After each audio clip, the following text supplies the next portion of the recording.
The game.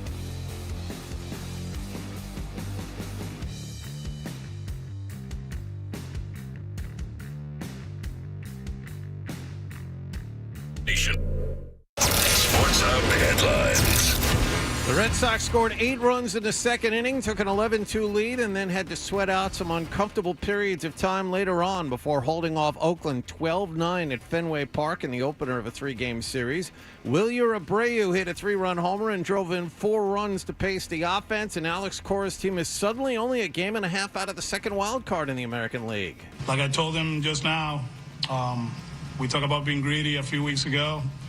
You know, we saw a window, but I think the window is getting bigger. You know, it's actually a door, and we can actually accomplish this, you know. So we're going to keep looking up there and keep playing good baseball, and let's see where he takes us. This 3-game series will continue tonight. In other Sox news, Cora surprised a lot of people before the game by announcing that Rafael Devers was going to skip next week's All-Star game to rest a sore shoulder. Baltimore's Jordan Westberg was named as his injury replacement. Almost a year after being taken off the Tampa Bay roster and placed on administrative leave, shortstop Wander Franco has been officially charged with sexual abuse and sexual exploitation against a minor in the Dominican. Patriots training camp begins 2 weeks from today in Foxborough. According to Fox Sports yesterday, the team and Matthew Judon remain far apart in contract extension negotiations. Apparently, he's asked for a new deal, and the team has made an offer, but nothing is close. The U.S. men's basketball team will begin their 5-game exhibition run up to the Summer Games late tonight in Las Vegas when they face Team Canada. And in Wimbledon, the men's quarterfinals will continue later this morning. Novak Djokovic will play, as will American Taylor Fritz. He will oppose Italy's Lorenzo Musetti. Sports Hub headlines are brought to you by Valvoline Instant Oil Change. Enjoy quick and convenient vehicle maintenance this month. Visit NewEnglandOilChange.com for 15% off your drive-through oil change at Valvoline Instant Oil Change, now open in Weymouth, Canton, Bedford, and Natick. I'm John Wallach at Boston's Home for Sports, 98.5 The Sports Hub. Your next update at 6:30.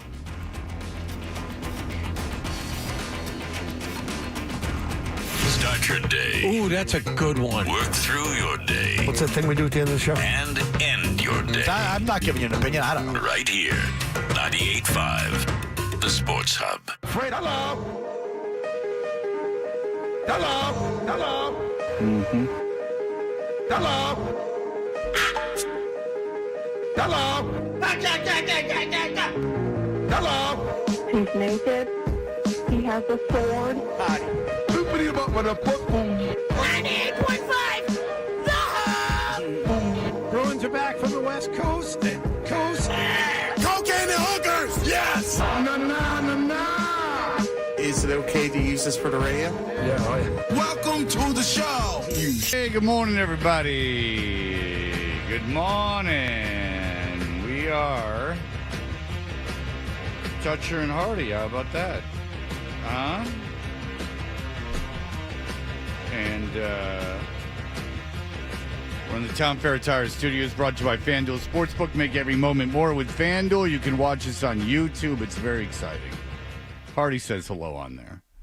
You can watch us on YouTube. Search 98.5 The Sports Hub on YouTube and get involved with the dozens of people.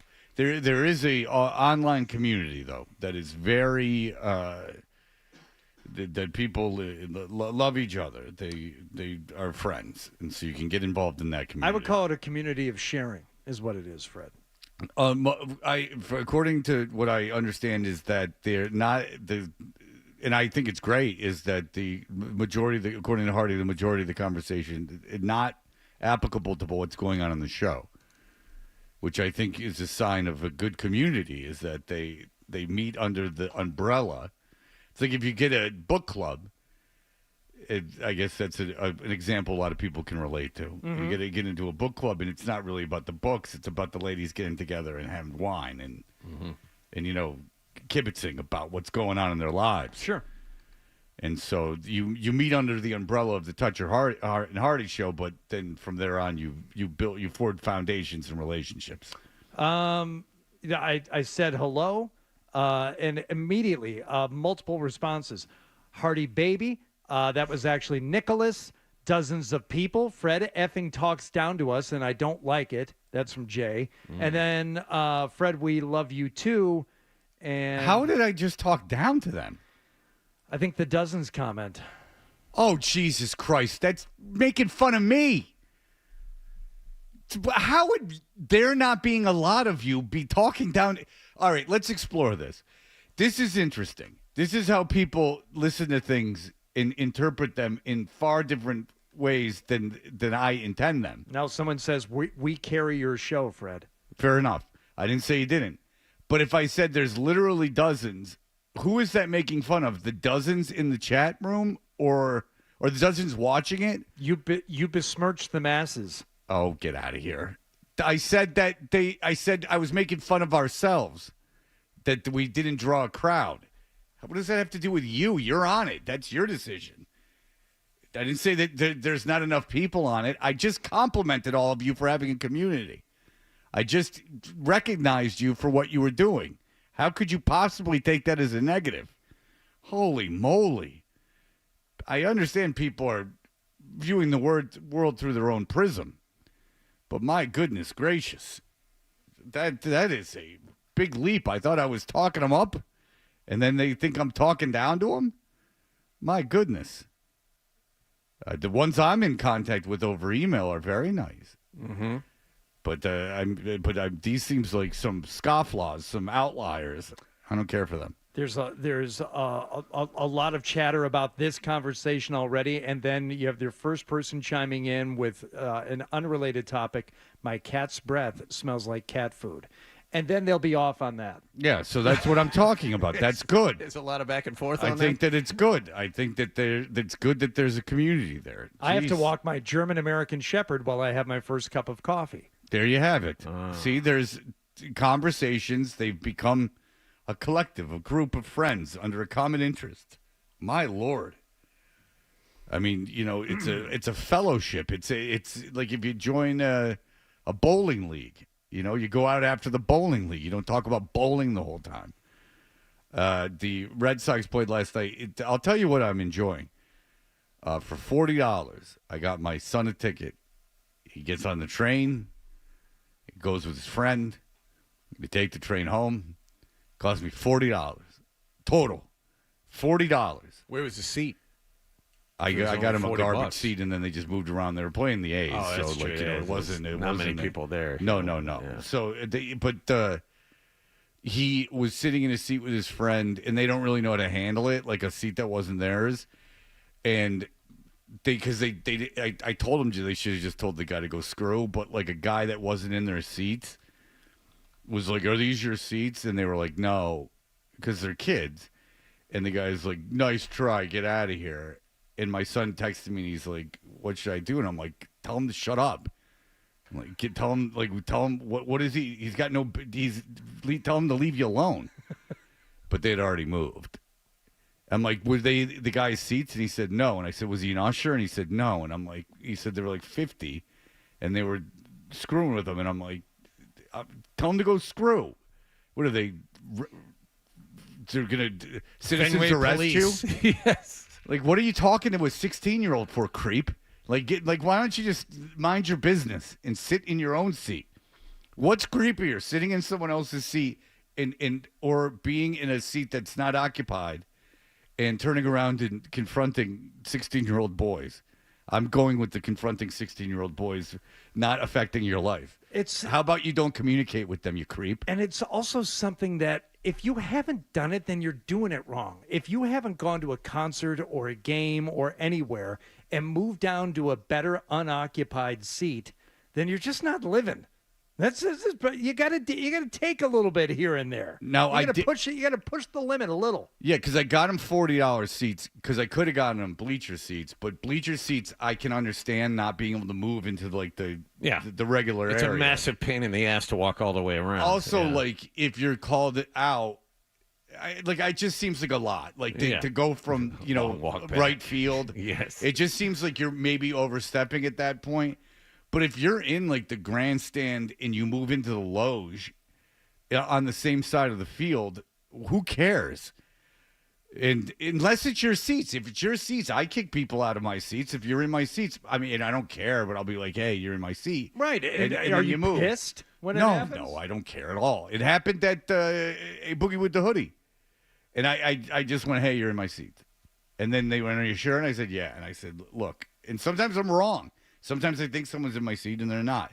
It happens on airplanes, too.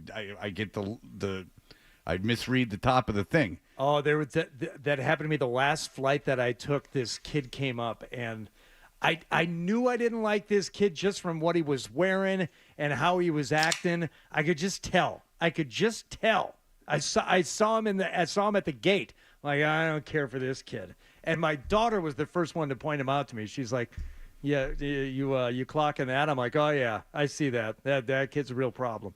And sure enough, we sit in our seats, and he comes up to me and he goes, the 13A? I'm like, yeah, this is 13C. I'm where I'm supposed to be, whatever, He was on the opposite side of the aisle, same row. And then, of course, when the flight ends, what does he do?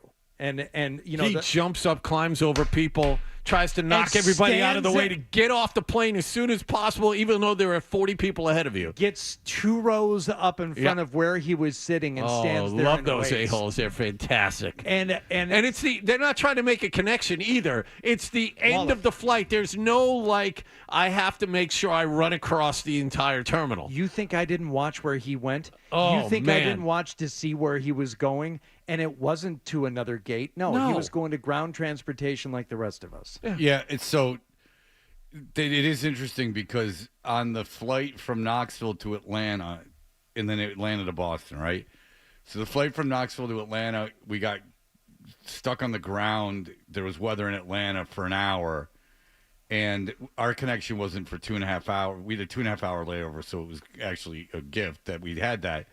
So when we landed in Atlanta, people got up and got to the front, and everyone kind of was cool about it, and I didn't care because I'm just going to sit in the Atlanta airport, and it wasn't even enough time to go into the Sky Lounge, so I didn't care. So yeah, just go ahead. But on the way from Atlanta to Boston, my son had a lady. It was my daughter in the middle seat, me in an aisle, and then my son in the aisle next to me. And there was a woman next to my son. So Atlanta to Boston, it takes off on time. Atlanta to Boston, there's no way you have where are you connecting from in Boston? Unless you're going international, and there's no way you pushed an international flight that quick. If everything's on time, there's no way you have to rush to the international gate. There's no tight turn. No, there's no way. It's always an hour and a half or 2 hours ahead. Right. So because you're not connecting from Boston to anywhere. Like you're not there, unless you're going to Nantucket or something. And I highly doubt they got a 10:30 flight to Nantucket. It just whatever. Everything was on time. And the woman next to my son was like, "Come on, get up, move." And he didn't know what to do. And, come on, move. Come on, move. She was you're in the center seat. Shut up. Sit down. You got nowhere to go. No one's moving. He didn't even have a bag overhead. Just relax. You're not going anywhere. This is very true. I don't know if you know this, Hardy. Frank, go ahead. Yeah, listen. I'm in southern New Hampshire, and I think I just heard Joe Murray on the North Shore screaming out on taking someone else's seat, which brings back memories of one of the greatest Joe v. Fred conversations ever. Yeah, remember how he was like, "That's my territory, dude." He was like, "That's my territory, dude." What? Yeah, he was. Oh yeah, it's. So what was it? Yeah, and then my old partner was like, "Yeah, why don't you sit in your own seat?" Because I don't want it. Wait a second. So Murray was saying if that were his seat, or it's his territory to take someone else's. No. seat? He said if it was his seat, it's his territory, and it's his territory. Yeah, okay. And no one, then you get up. Yeah. Well, that's what I said. I said if it's your seat, I get up. That's what Fred said. And then he's like, "No way, out on that. No, that's my territory." Oh, out. One of the greatest episodes ever. Thank you, guys. Thank you. Well, I've also heard last night Joe Murray is in on Tyler Milliken and the Nips for Trips. So if you just want to keep a tally of what he's in and out on, maybe you start to just pick the opposite. because he's in on nips for trips. Saw another photo last night, ladies and gentlemen. Yeah, but out on anyone daring to move down 4 or 5 rows closer when there's no one at a game. The thing about that I just hope that doesn't happen and Tyler Mill can do whatever he wants. Listen, he's an adult, but I hope it doesn't give his cousin, Tyler Milken's cousin, any ideas to debase himself. Because I hope he doesn't look at his cousin and say, this is the way I should handle my career, by debasing myself and taking my shirt off. Yeah, I mean, there's ways to get attention that don't involve exposing your nipples. Yeah. We were talking about his chain today before the show, and he's not even here. We were discussing that John made a good point that if you don't know, Tyler Milken's cousin wears this giant, like, steel chain. Oh no! With a big old crucifix on it, and it's bad, and we all agree it's bad. It's like, and then he goes, I got it for my communion, and so we had a couple points. Is one that, okay, great, don't wear it. And then the other thing is, John said, like, you can't buy that at a store. Like, there's no way that you could buy that at a store. Not a chance. Unless you could win it at a fair. And maybe a 7-Eleven late at night if you need one. Oh, boy, I don't even know about that. But you could, like, win it at a fair, maybe. We got a Bible fair. There's no way he went into a fine jewelry store and was perusing the items for sale and saw that and said, I'll take the extra large. And then we were discussing it, and I said, I think the right move was to go, like, look, we're making fun of you about this thing, but you really shouldn't be wearing it. Like, you can wear whatever you want, but no one's gonna think this is good. Like, it's bad.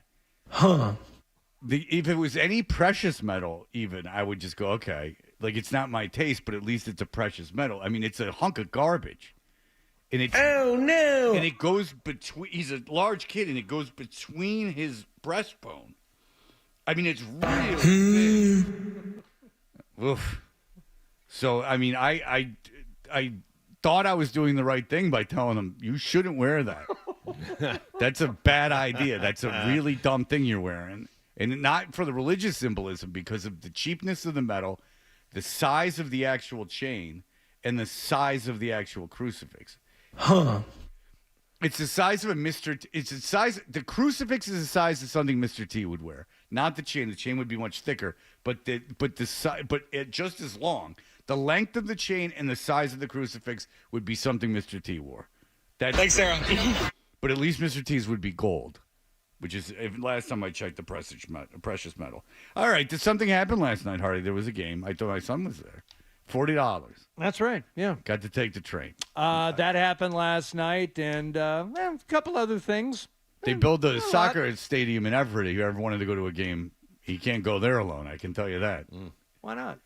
How's he going to get there? Too many connections? Yeah, I don't. The boys complains about the sounds birds make. I think that I don't know if he can. All you have to do is get off the green line, and then you go to the orange line. Yeah. Sullivan Square, right? That's a short 30-minute walk from there. Yeah, it's ridiculous. It's ridiculous. I don't know. I don't know where the closest T stop is to the proposed site, John. It's really, really just dumb. Dumb. All right, we'll be back in just a moment. Stay tuned for more time.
Setcher and Hardy, what's going on?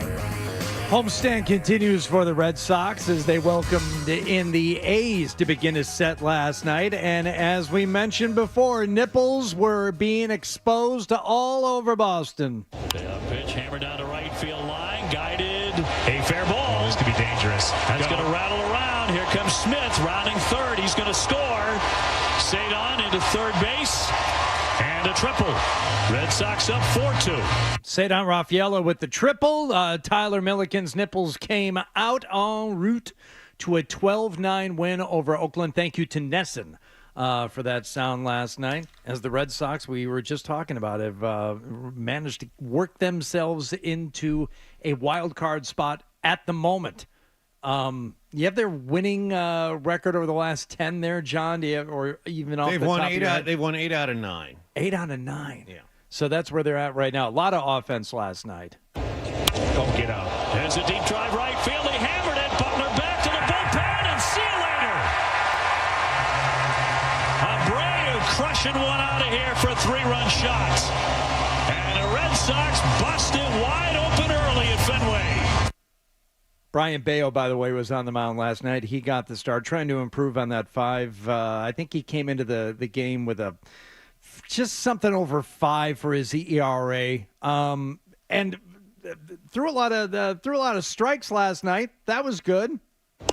That's going to be in there. Strike 3. He has struck out another one. His 10th of the ball game. That matches his career high. This is a fascinating outing. Yeah, just front doored him. Butler gave up on this. He thought this was in, but just stayed right on there on the edge. Did allow 5 runs on 9 hits and 5 1/3. He struck out the side in each of the first 3 innings. Not consecutively. He gave up a lot of hits and runs in between there, but struck out the side in each of the first 3 innings. Struck each of the first 10 outs he got. He was on a strikeout. Well, he just needed time to warm up. He was just giving him walking guy. He needed time to warm up in each inning. Jeez. He should be warming up, while the Sox are at the plate. 105 pitches in 5 1/3. That's Yep. Yeah, that's a tough way to do business. Throwing it. Yeah, when you're walking people and striking everyone out, that's unless they're immaculate innings, you're running up a pitch count. He gave up a home run over the bullpen in the 6th inning. I got to look this up to see how far it went. It went almost 460 feet. I mean, he went over the bullpen like 8 or 9 rows back. It was a bomb in the 5th inning, and that's because he got tired after all of those pitches. And that finally Cora came out and got him after that. Speaking of Cora, you may have heard this earlier in Wallach's headlines. Like I told him just now, we talked about being greedy a few weeks ago. We saw a window, but I think the window is getting bigger. It's actually a door, and we can actually accomplish this, so we're going to keep looking up there and keep playing good baseball, and let's see where he takes us. I like the metaphors. I'd be concerned about Houston. Houston is red hot as well, and they will certainly add at the deadline. I mean, you keep waiting for the talent to kind of regress to the mean. It hasn't. They're fun. They're fun to watch. They got guys that are playing way over their heads. I hope it lasts longer. It'd be nice. Oh, I think that they'll be in the certainly. I think they're going to make the playoffs, but I would just keep my eye on Houston. They were terrible for the beginning of the year. They've been very hot of late, and they're going to add. Yeah, they're 3.5 games behind the Red Sox for the final wild card spot. Yeah, they're certainly within range. Yeah, and what are they? The last 7-3 the last. Yeah, 10. 7-3 the last 10. They're the same as the Red Sox, but they're getting hot. They were under 500, and now they're a few games over 500. I just would keep an eye on them. It's going to be a fun second half of the season because that Kansas City, Kansas City, Minnesota, and Houston, Boston wild card race is going to be tight. And I don't want to talk about it, ad nauseum until the trade deadline, but there is going to be a lot of pressure on these teams to make a deal. I'm not positive. If you're Kansas City, I guess I suppose I don't do much because I'm relying on young talent. Yeah. So maybe, they'll add, but again, I think they're like the Red Sox. They won't do much, but I have a feeling Houston might do a lot. Watch out for the Yankees, who lost again last night. Oh, they're going to go. I mean, Cashman traveled with the team. They are in a free fall of epic proportions. They have the worst record in baseball since June something. I think this is the home run I wanted to. I heard much earlier this morning. There's a long high drive to left. And this one gives them 50 batted in. 3 of them right away. All-Star Isaac Paredes with a 3-run homer. And the Rays take a 4-1 lead. The Yankees spent a lot of money on Carlos Rodon, who was hurt a lot of last year, and he had a very good first half, but his last 4 or 5 starts have been atrocious. And the Yankees don't have a lot of pitching to start with. They don't have pitching, and they have 2 guys in our lineup that can hit. So they're in a bit of a funk, but they have to listen. They had such a great beginning of the season that they're going to make the playoffs, but they're in a free fall, like a legit free fall. It's a problem. It's not a construct of the media. No. And I don't know why they never fire Boone. I'm not sure why they're all so ingrained into that. I guess because it was his father, but Steinbrenner doesn't want to fire anybody. I mean, Cashman's been there for 20 years, 25 years. Yeah. And, they just won't fire Boone, even though the whole entire fan base wants them to fire him. But they certainly will do something huge at the deadline because they have to. The mandate's different. They have to be in the World Series conversation. They have to. They got to make the ALCS. They have to. They have to make the ALCS. They have to. Yeah, I don't care if they're a wild card team or what's the deal. They have to. I don't think they're as good as Baltimore, but they have to make that push. They're in a different position than Kansas City. They're in a different position than Boston. And I think that Houston, with their veteran talent, is going to go all in. But you can't blame Baltimore for losing last night, Fred, and not when they go up against your beloved Cubbies. Happ drives one in the air. Deep right field. If it's fair, it's a long home run.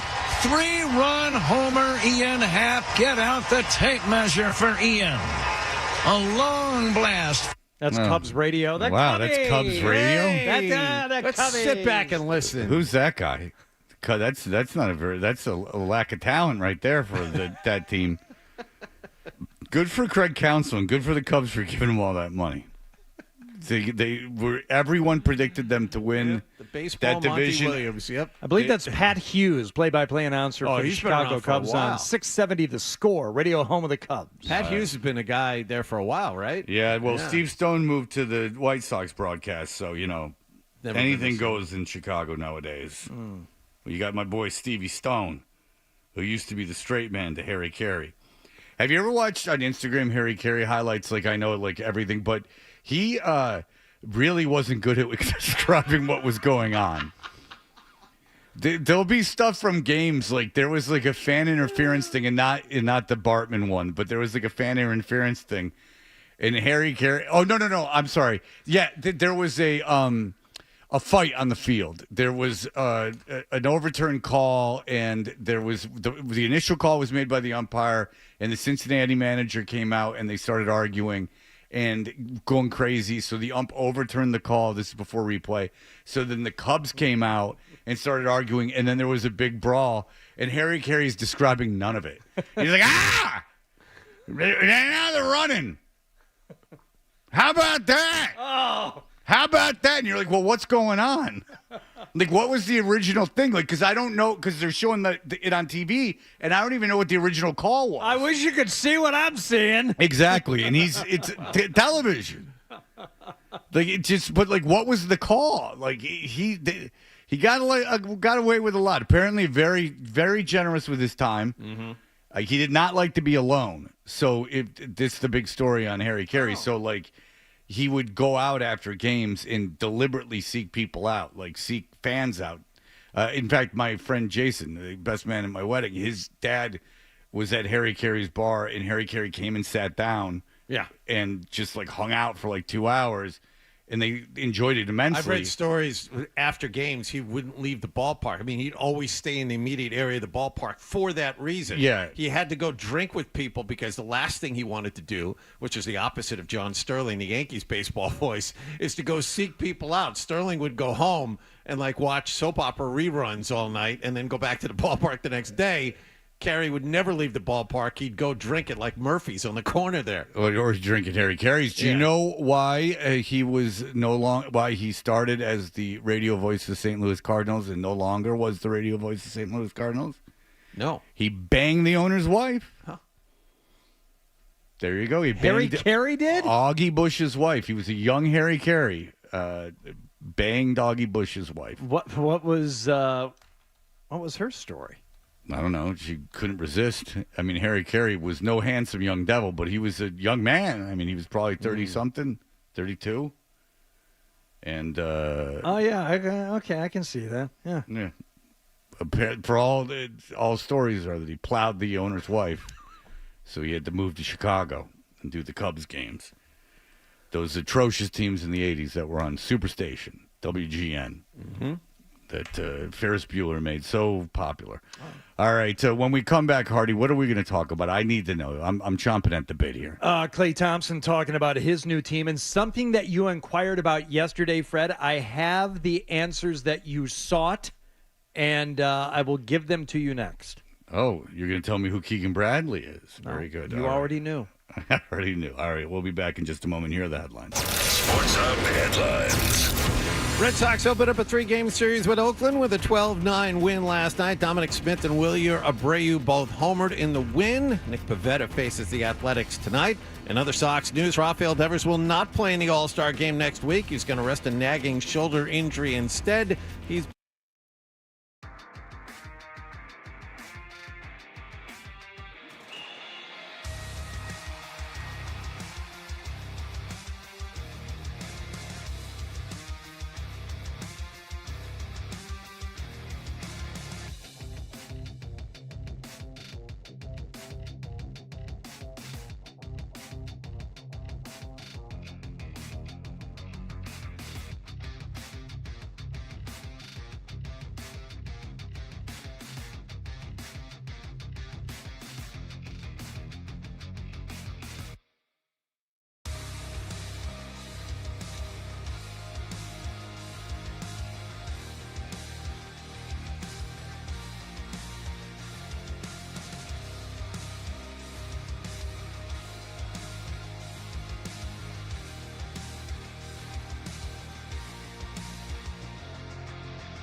Hey, we're Toucher and Hardy, brought to you by FanDuel Sportsbook. Make every moment more with FanDuel. What's going on, Hardy?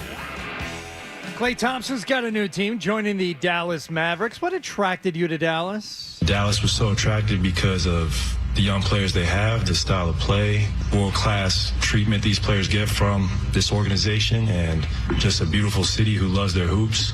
I don't know about any of that. That's wanted what me. Dallas, that's number one. Everybody loves basketball in Dallas. Yeah. And what an opportunity for him to get the ball all the time. Yeah. That's right. Well, I don't know how he fits into that He's at all. going to stand over in the corner for like 38 minutes a game. So he said this. He really enjoyed watching the team. When I was watching the playoffs and I'm watching the Mavs, make a run for the championship, I just saw myself fitting in really well with this. Really? Where? Between Kyrie and Luka, where? Where do you fit in? Team and the personnel, and they look like they have fun playing with each other. They play for each other, and that was very attractive for me, and there's mutual interest there, and that's why I'm here. So from the limited, what I know about Dallas is that Luka has the ball 90% of the time. Kyrie has it the other 10% of the time. Everyone else scores on lobs. Am I off? No, there's a lot of that. Yeah. No, that's about 95% of it. Sure. The other 5% are those bench wing players like Tim Hardaway, who will stand out there and wait for that rare opportunity when none of that other stuff works, and they kick it out for a wing three. Okay, so Yes. you're saying 95% of it is that offense. I don't think Clay's going to have, and Clay's old. And he's been injured. I don't think this is good. He's Clay also understands he's not going to have to do too much. Oh, he's not going to have to do anything. But he is going to have to. They're going to. Can he play defense? No. Okay. No. Well, that could be an issue. He's not a defensive player. Well, so he was ever a defensive player in his prime. That's what I figured. Yeah. So no, I got to figure that this is not. I don't think Dallas got better. It wasn't. Obviously, Golden State has to shed salary because of the new cap rules, but I think that they would have looked to get rid of him anyway. It's time. He's reached his expiration date. It's time to move on. Well, they were kind of keeping those guys together just out of respect for what they've accomplished. Anyway, you know what's interesting is that I heard a debate yesterday is that, Curry made the statement that Golden State was going to be the last dynasty. And by new NBA rules, there is a point to be made that you're punished for drafting well. Look at Oklahoma City. Oklahoma City, they gave Alexander a new contract, right? If they didn't, they're about to, but I think they might have. If you look at their roster, the amount of contracts they're not gonna be able to keep people. I guess San Antonio is maneuvered around in the draft because so they wouldn't have all their contracts come up consecutively. Yeah. Right? So all their rookie deals wouldn't end at the same time. So that you're almost, if you have 3 consecutive good drafts, that you're punished for it because you're not going to be able to keep everyone. Yeah, they gave Shai Gilgeous-Alexander 5 years, $180 million. Okay, so yeah, and they lucked out too because next time around it's going to be twice as much. Right, but then they got to pay Holmgren, and then they got to they're going to have to start paying everyone because they had all those draft picks and they've drafted well, and so they're ultimate. And this isn't about people just wanting to leave Oklahoma. This is because they just won't be able to afford it under the new NBA rules. So it is interesting that they have position things where I don't know if that's for the good of the game. Is it better to have dynasties in basketball? Is it better to have these long runs of championship teams, or is it better to have that parity? It's better I think in some sports to have parity, but is that the case in basketball? When you think of just how basketball was, there were these mini dynasties and Lakers, Celtics, Chicago. I think the dynasties are good in basketball and football. I think they're not as good in hockey, and I think they're bad in baseball. And we haven't had one in baseball really since what? The Yankees. Yankees right 90s. around the turn of the century. When the Yankees and Red Sox were good. But some people would tell you, even not from here, that was great for baseball. I disagree. I'm with you. I got really bored with it but it was also at a time where I wasn't really consuming any. I think it's TV. I think because it's hard enough to get interest in the regular season for baseball anyway, and if it's kind of a foregone conclusion that your team is not going to be there in the pennant race, much less in the ALCS or in the NLCS, what am I watching this for? Yeah, I tend to agree. I think the casual fan, with the ownership the way it was, I think that the Yankees, being as good as they were for that 7 or 8 year span and winning 3 championships in a row, and Arizona barely beat them in 01, I think that was very good for baseball. It drew a lot of casual fans to the sport. Right. Because Steinbrenner was so brash and so outspoken, and he spent money like crazy, and the Yankees were winning. That's back then people loved Derek Jeter. I mean, that's just the way it was. But yeah, things are different now. Yeah. Things are much different now. Yeah. So anyway, the NBA, for whatever reason, is set up now where you're punished for drafting well. Yeah. And we'll see how this all ends up working for everyone. And by the way, Dan Shaughnessy was on with Joe talking more about the Wick Grosbeck thing, which I'm honestly, I want to talk to this not just because it's summer, but because I do think that this is kind of mean of the Wick Grosbeck's dad, Irv. I think the timing of this is not nice. Just like you didn't have anything to do with this. Step aside, boy. You got a little too big for your britches. Now it's time to pull the rug out. Guess what? You only have 2% of the team, stupid. I'm glad you're having fun, but it's my money and it's my team, and now I want my money. Yeah. And by the way, now, remember when you were holding the trophy and you were in front of the crowd and everyone? How about it's mine? Yeah. That it was my money. Yeah. And like you didn't do anything. Like, you couldn't do anything without my permission. And so, guess what? Now, I wonder if his dad saw him at that parade. We'll get into it a little bit here, because I do think it's fascinating. Wick Grosbeck, they're selling the team, and, it's right after they celebrated the championship, and Wick Grosbeck was front and center, making speeches. Like, if you look at on the court, he's in front of everyone, the entire team holding the trophy. The Pagliuca guy is on the side, like barely touching it. And I wonder if Wick Grosbeck, it turns out, just owns like 2% of the team, and his dad controls everything. And his dad's like, screw you, I'm selling it. And I wonder if his dad was just like, all right, I'm sick of you taking all this credit, like, young man. And he's in his 60s, and he was like, no, young man, you're going to sell this. Like, I don't like your behavior. Yeah.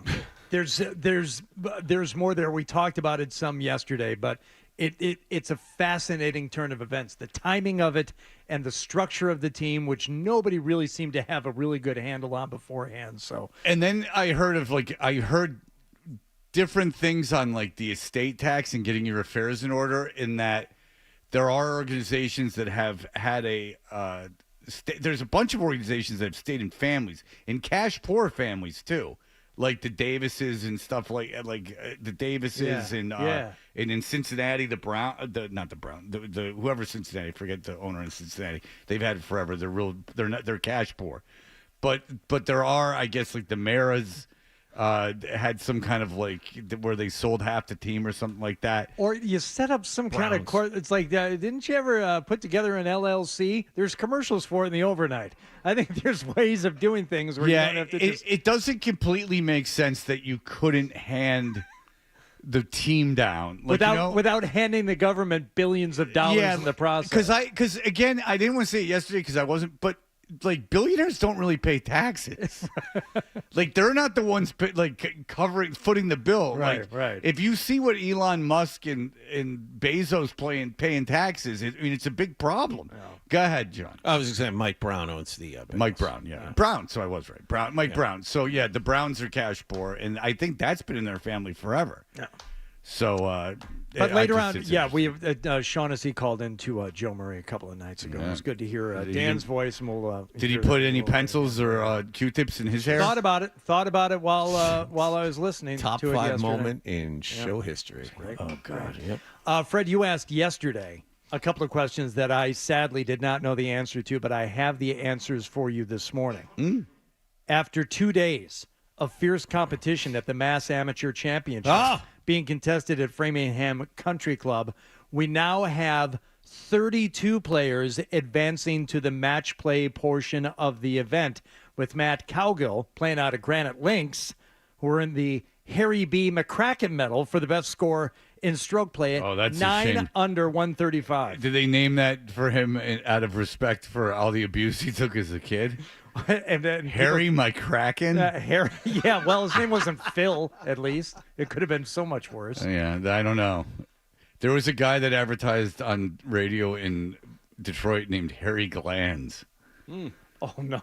Yeah, and he was like a mortgage guy. Go ahead. I could tell you more about it, but why let me do it when I didn't have the information yesterday when we have Stephen Hanjack available to us from Mass Golf? Are you kidding? Day 2 of the 116th Massachusetts Amateur Championship here at Framingham brought even more excitement than day 1.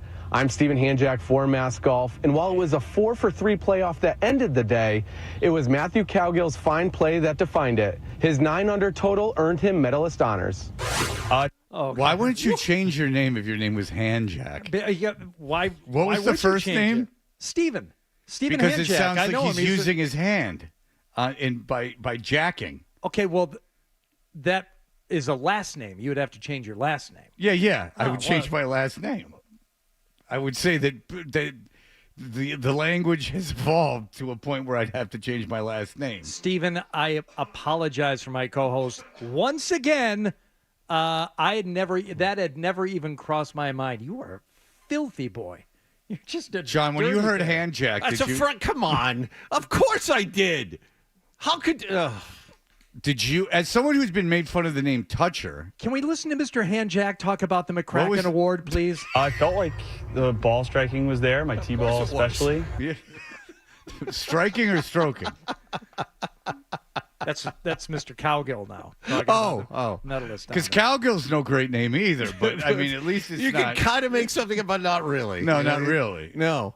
What are you, official? But good for Steven. He's very well spoken. What are you, a cow that lives under the sea or something? That's my chip. What about the guy who's I believe finished? I'm gonna double check the leaderboard here, but you can't make fun of this name, Siobhan Bahaumic, who also happens. You can't ask Rich Voss. Also happens to be my neighbor, who I think is in 7 under par.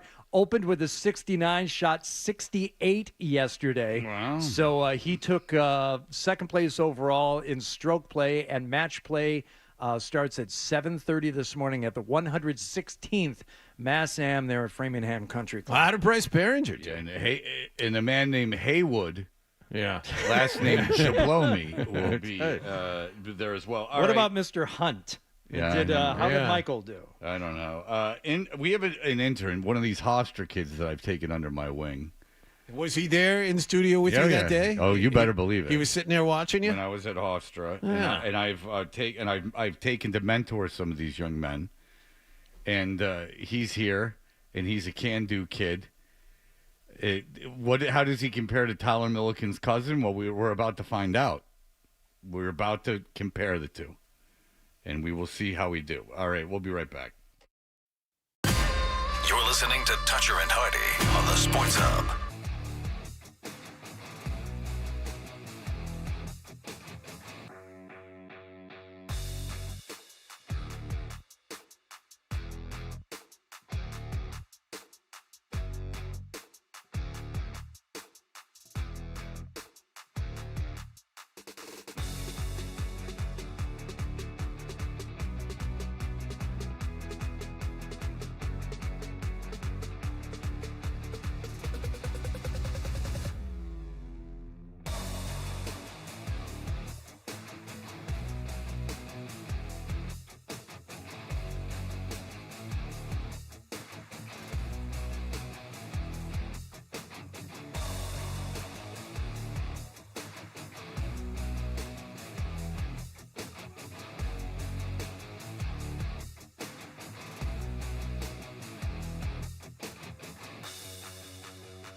8 after outscoring Oakland at Fenway Park last night, 12-9. Dominic Smith homered during an 8-run second inning. I think this is a tough group.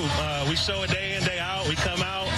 Sometimes we get punched in the mouth, like you said, and we just show our heart. We come out and we try to play hard to the last out every day. And today we were able to come out with a W. Brian Bale struck out a career-high 11, but also allowed 5 runs in 5 1/3 innings of work, and then the bullpen made things even more interesting later on. Red Sox are 10 games over 500. They're a game and a half behind Minnesota for the second wild card in the American League. Nick Pivetta faces the Athletics tonight. Also, despite going 2 for 4 with 3 RBIs last night, Rafael Devers will not play in the All-Star game next week. Alex Cora announced he apparently has a nagging shoulder injury. He needs to rest. Baltimore's Jordan Westberg is his injury replacement. Tampa Bay shortstop Wander Franco has been formally charged with sexual abuse and sexual exploitation of a minor down in the Dominican Republic. He's been away from the team since last August after pictures surfaced on social media. According to Fox Sports yesterday, Matthew Judon has asked the Patriots for a new extension. The team has made an offer, but there's nothing close to happening. Training camp begins 2 weeks from today, and the U.S. men's basketball team will begin to get ready for the Summer Olympics tonight. They'll play Team Canada in an exhibition game out in Las Vegas. Sports Hub headlines are brought to you by Eastern Maternity. Are you an expecting mom? Did you know that breast pumps and other maternity products are covered by insurance? Eastern Maternity of New England has them in stock and ready to ship to you. Shop online now at easternmaternity.com. That's easternmaternity.com. I'm John Wallach at Boston's Home for Sports, 98.5 The Sports Hub. Your next update at 7:30. You want to talk sports? We want to talk sports. Squeeze the chicken and open the mouth. It's like we were meant for each other. This is why you need us. 98.5 The Sports Hub. You're listening to Toucher and Hardy on the Sports Hub. We are. Look out. We are Toucher and Hardy, brought to you by FanDuel Sportsbook. Make every moment more with FanDuel. 617-779-0985. You can watch us on the YouTube. Search 98.5 The Sports Hub on YouTube. Obviously, easily offended people. I praised them, their community earlier in the morning, and took that as a shot. So I will. I'll keep my comments to a minimum. But we've all fallen in love with Tyler Milliken's cousin. He is an intern. He has, since he's been here, he just from the first day presented ideas and parody songs and stuff. I don't think we really need to play them. But so I brought. Oh Jesus!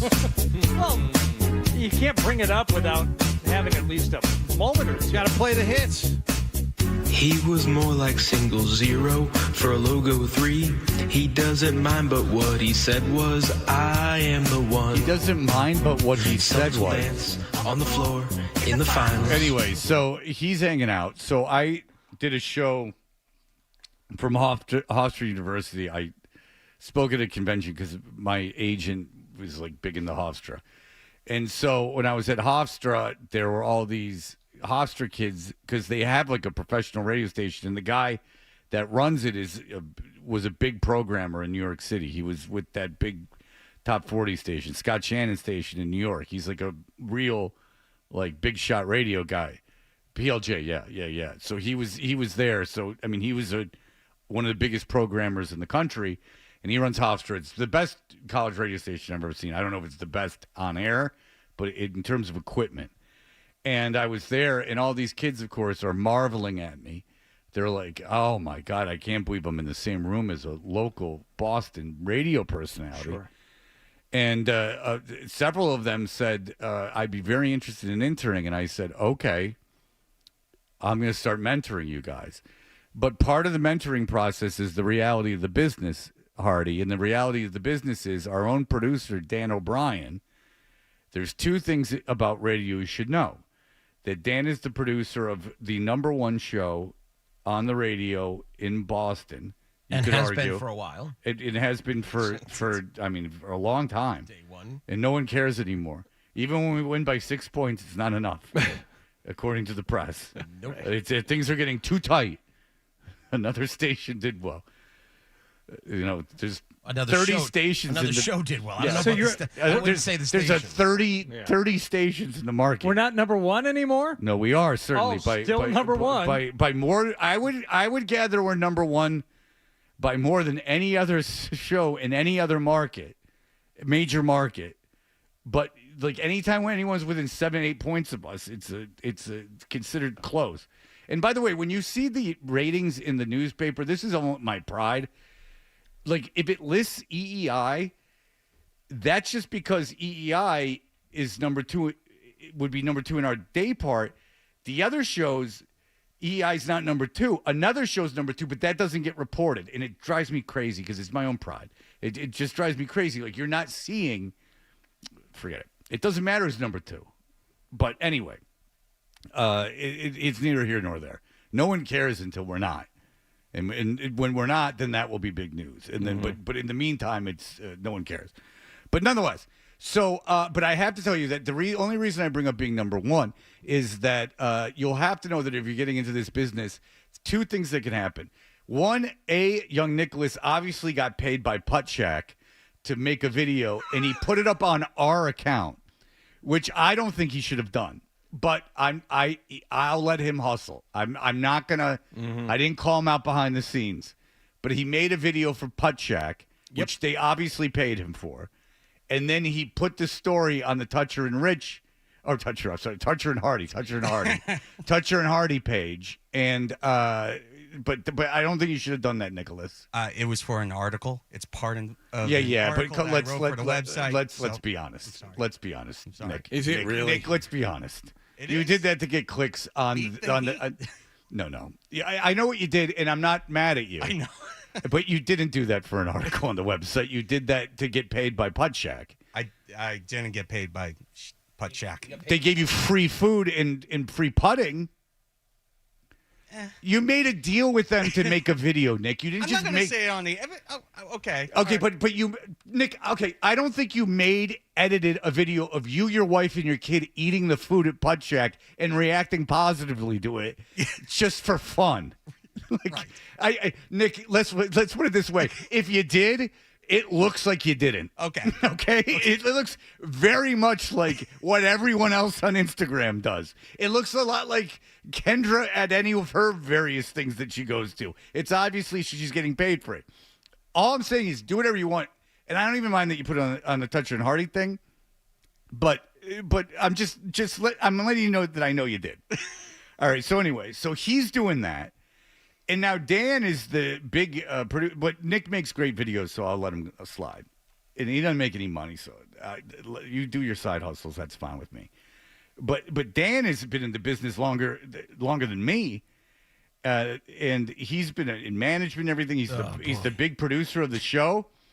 And if you're getting into radio, young Hofstra who I'm mentoring, my mentees, know that Dan has not 1, not 2, but 3 side hustles. Now, here are the side hustles. One is his friend from Seattle that takes him to Hawaii and squires him around town for free. I have to hustle for that. Yes. You know, it's literally the definition of street hustling. Yep. And then number 2 is that he has a very successful trivia business, which I think is admirable because you'd probably be out at bars anyway. He's a trivia jock, is what he is. And then, but the real shocker is almost like Jackie Martling style. Dan the Wagon Man. Dan has got a wagon business at his home in York, Maine. Oh no! He has we didn't know, but he has a wagon business where he builds and rents out wagons. Isn't that admirable? The wheels keep everything moving. Didn't say anything about it, but this is great. Yeah, well, I mean, listen. As opposed to making a video about it and putting it on the show's Instagram feed? Yes. We're a little subtler than Nick. But I have to let people know that if, young Hofstra gentlemen, if you want to get into radio, just know that you're going to have some things on the side. A few things. A few things on the side. But, Tyler Milliken's cousin made the Dan the Wagon Man ad. And listen, the Dan the Wagon Man ad is fine. It's not up with his phone calls, but we have a new intern named Isaac from Hofstra University. There you go. And what was his charge here, Artie? I said, we have an intern right now and during these same summer months who made a wonderful Dan the Wagon Man commercial, and maybe you would like to take a crack at it. And gave him some direction, get as creative as you want. Dan gave him a card. Dan gave him a Dan the Wagon Man card, and we directed him to the website where he could hear Tyler Milliken's Cousins commercial, and get all the facts and everything. And I said, you can, produce it if you just want to voice it, but a produced version would be great. So he wrote, recorded, voiced, and sent me 3 different versions. Oh, how about that? Dan the Wagon Man commercial. Give him a 4 out Yes. of 5. So well done, Isaac. All right. So this is Isaac. This is Isaac. Our and fresh-faced, cologne-drenched intern. Yes. Talking about Dan the Wagon Man. Yeah. Do you love beach days but dread lugging your gear? Yes, indeed. That is him talking into a phone very close. Do you love beach days but dread lugging your gear, making multiple trips and arriving sweaty and sandy? Dan the Wagon Man has your solution this summer at York Beach with custom rental carts to hold all your beach essentials. Dan the Wagon Man's all-in-one wagons take the stress and the mess out of trips to the beach. Well, I'm noticing a difference between him and Tyler Milliken's cousin. Oh, no. Tyler Milliken's cousin gave it a little pizzazz. Dan the Wagon Man. But what happened is when Tyler Milliken's cousin, when the ad was produced, someone actually reached out to Dan O'Brien and said, "This is too confusing. Right. I need to write you a jingle." Mm-hmm. This is not confusing at all. This gets right to the point. This is down and dirty. We're going to give you facts. We're going to give you a professional voiceover, and we're going to give it to you in a concise, clear manner. So much so that I think that Dan probably is frustrated that I stopped it because it was just a literal, going. Yeah, it was just a literal description of what you were doing. But that is 1, and here is 2. Make your beach days more convenient this summer with Dan the Wagon Man at York Beach. Dan the Wagon Man's custom beach wagons are unique because they're all in one. Say goodbye to dragging your coolers with plastic wheels that don't roll in the sand or digging holes for your umbrella hoping that it doesn't blow away. Dan the Wagon Man's carts include a convenient 4-chair holder in the back to keep things neat and organized. So you went to the tag. I mean, this kid is really just telling you what needs to be known. But you've spoken with Isaac. Yeah. I've spoken with him. We've all talked with him. Did you have any idea the kid had pipes like that? No. No. He's got. No. He's got. I mean, he's got a future reading these ads. I mean, this kid is giving all the information. He sounds like a Syracuse guy. I mean, this is professional. I'm telling you, Hofstra. High praise, baby. Hofstra is to radio what Syracuse is to play-by-play. So, okay. Now, there was one more version he sent. I have it here, Fred, where he did a little production on one of them, and he called this the more lighthearted approach. There are many different types of wagons, bandwagons. Raptors in the playoffs, am I right? Dude, they didn't make the playoffs this year. Really? Yeah. Golden State then, right? Steph Curry with the shot, boy. Jack wagons. You jack wagon. And best of all, Dan the Wagon Man's beach wagons. What's going on? Well, I love it. I absolutely love it. Yeah, you do. Cause yes. He found a Felger drop and threw it in there. If you didn't know, that was Michael Felger. Well, yeah. Curry with the shot, boy. Jack wagons. You jack wagon. Yeah, Felger and Maz annoy me with their fake swears. That does happen when they say jackwagon, yeah, which no one's ever said. And best of all, Dan the Wagon Man's beach wagons. Rent yourself the perfect all-in-one beach wagon at York Beach this summer with a built-in umbrella and bottle opener. And then it goes on for another 30 seconds. I was waiting for another payoff at the end, but it doesn't happen. Oh.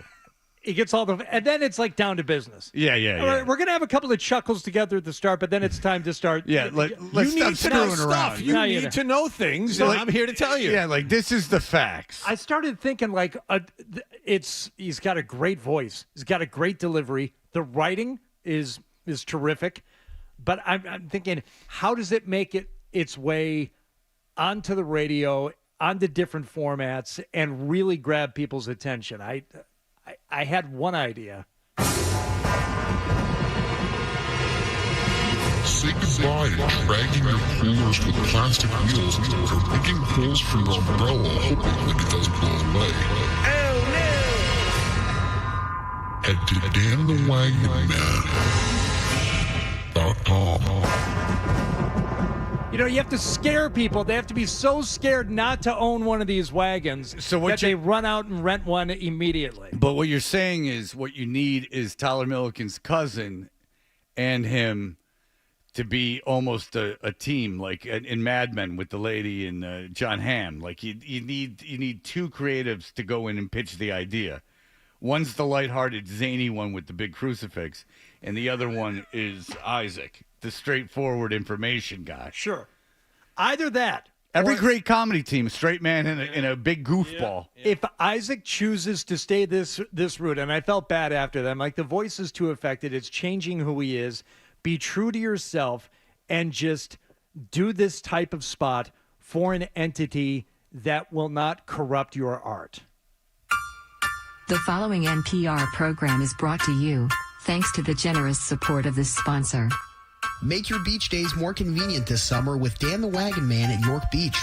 To find out more about the best wagons at York Beach, head to danthewagonman.com. Couldn't you see this as a sponsor of cereal or some other really, really bare bones, factual public radio podcast? Well, those are generally about murders. So maybe you could, the next charge for... Whoa, hey. The next charge for our intern Isaac could have him describe a murder. It was a dark and stormy night. Yeah, you could have the Tyler Milliken's cousin do a murder, and then you could have our young Isaac do a murder. Yeah. All right. Well, Isaac has got the pipes. Well, No well question done, about it. Isaac. Well Thank done, you. Isaac. Yeah. Yeah. But just know, if you want to get into radio, you better learn how to do something else. Hustle.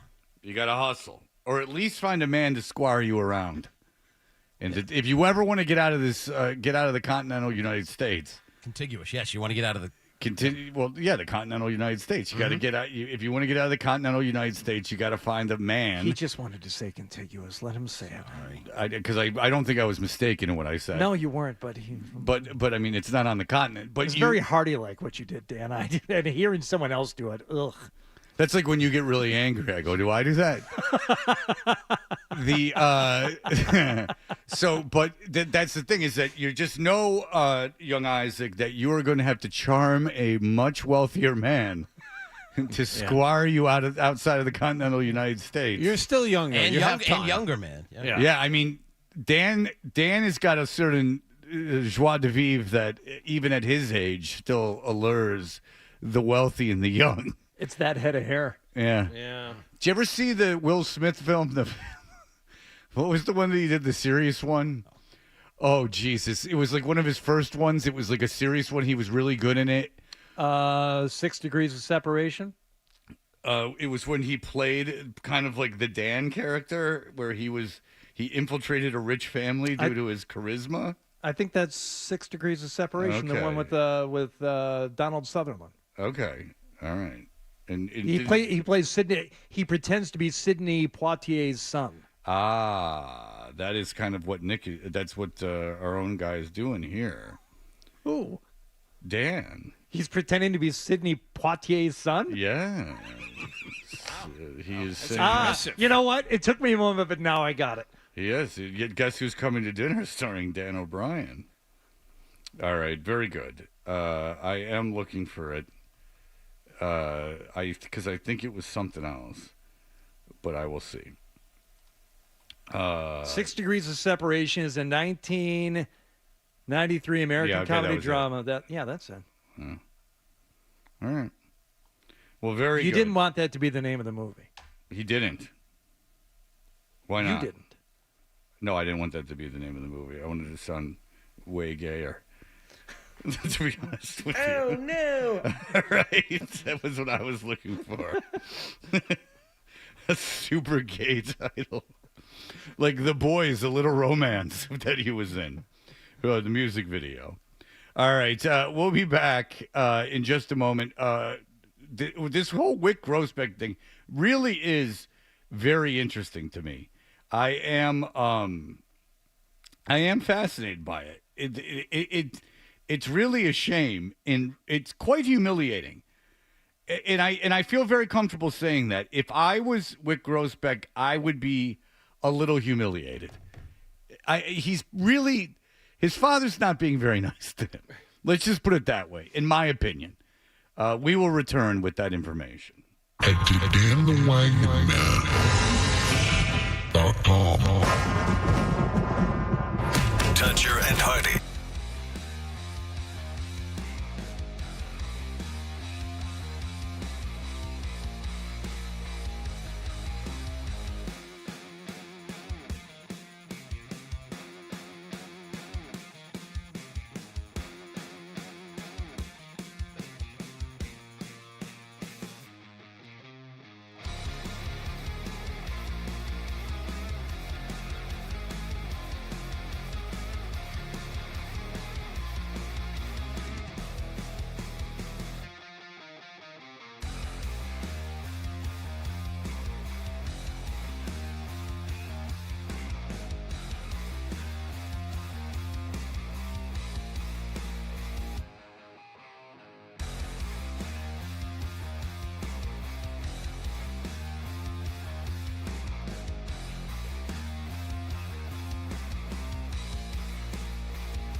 Sports Talk Radio, but I do really honestly find this fascinating for a lot of reasons. Just to put it in context, John obviously has called a lot of games for the Celtics in the past, and he gets paid by the Celtics. He travels on the team plane. The only reason I say that is that John has more access to the Celtics than really any of you listening or anyone else in this room has.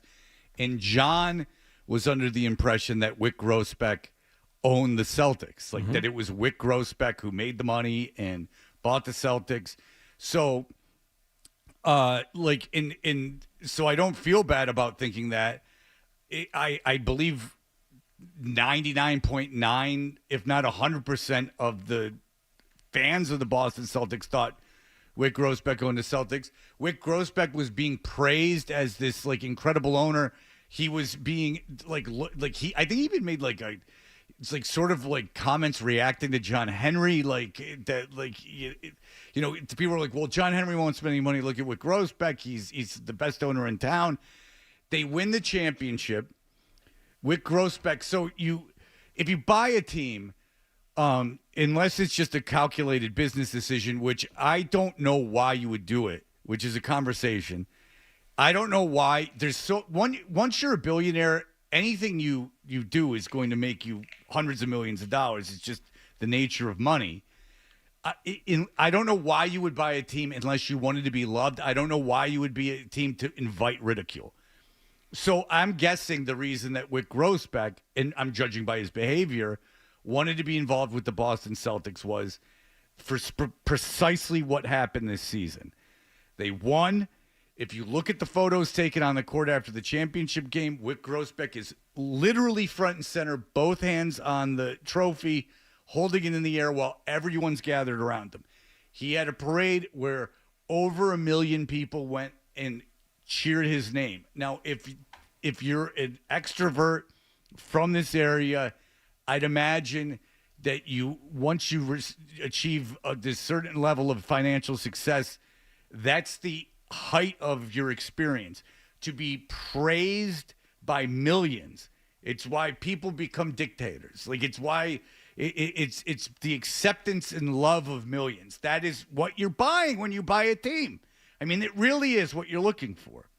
So imagine this happens and you're having this tremendous experience, and then your dad comes in, you're in your 60s, and then your dad who's about to turn 90 comes in and goes, guess what, everyone? This kid doesn't own it. I do, and now he's got to sell it. And now the guy that just 2-3 weeks ago was on a duck boat and was on, television celebrating and getting sprayed with champagne now has to slink into CNBC and go, oh, yeah, I don't own the team. My daddy does, and now daddy's making me sell it. And I don't say that to be mean to Wick Grossbeck. I say, that sucks. That sucks. The timing of it sucks. He just took everything away from you. He just poured water on the fire. He just ruined everything that just happened. That whole experience is over. Now, because regardless of your decision-making capabilities, your decision to pay players money had to have been approved by your father. It had to have been. If your father owned the team, he controlled the money. So it wasn't your money that was paying the players. So any decision you made, ultimately, even if you didn't run it by your father, was controlled by your father because your father was paying the money. So Wick Grossbeck didn't do anything. I mean, that's it, except there. And then this whole notion that he would stick around after the sale and run the team until 2008 or 2028 is ludicrous. Because why? You didn't run in the first place. Why would you be there? You're that desperate for attention? And I don't say it to be mean because I do think this is all very mean. I say it just to drive home how much this sucks for him. I feel really bad for him. You think that there's no way that, I won't put words in your mouth. Do you guys think in any way, shape, or form Wick Grossbeck wants to sell this? at this point. I do not. There can't be any way he would want that. There's no way. This is like the worst thing that could be happening to him. Like This is as good as it gets. Your team has cost certainty the next 2 or 3 years. You are stable. You're in place to make a run. We were just saying Steph Curry, there's no such thing as dynasties. Celtics have a chance to go back-to-back. They have a chance to go back-to-back. But beyond that, you just are coming off the high of the city putting you on their shoulders and carrying you around and celebrating you. Well, Dan Shaughnessy has been on top of this, and he was on with Joe Murray, who I believe has a relationship with Dan Shaughnessy, because he never put pencils in his hair to see how many we could fit in his afro. He never saw that they could put hundreds and hundreds of Q-tips in his afro. And here's some of what Dan had to say to Joe Murray. Have you heard anything about Wick being upset about maybe his father being the one making the decision to sell his stake? Do you think he's upset about it? Well, I think, Joe, that, yeah, I do, because, we know what his posture was in the weeks and leading up to the championship, and in the days right after, whenever asked, the team's not for sale, we get paid in championship parades and this kind of thing. And then quickly there was a different narrative, which is, oh, yeah, we're selling the team. So that kind of didn't add up. I mean, I realized he wouldn't necessarily play his hand, but the level of cockiness and sort of independence that he was coming at us with on that, and no attempt to kind of explain the layers of real ownership that are behind this. And then it seems to me his dad just decided he wants to get his affairs in order. There's 3 other children besides Wick, and the man's going to turn 90. He's still teaching business at Stanford. I had people saying, how could you email an old man like that? Well, Jesus, the guy's teaching business at Stanford. I think he can handle email. Oh, Jesus. People are coming after Dan for having the audacity to ask a 90-year-old a question? I'm sure.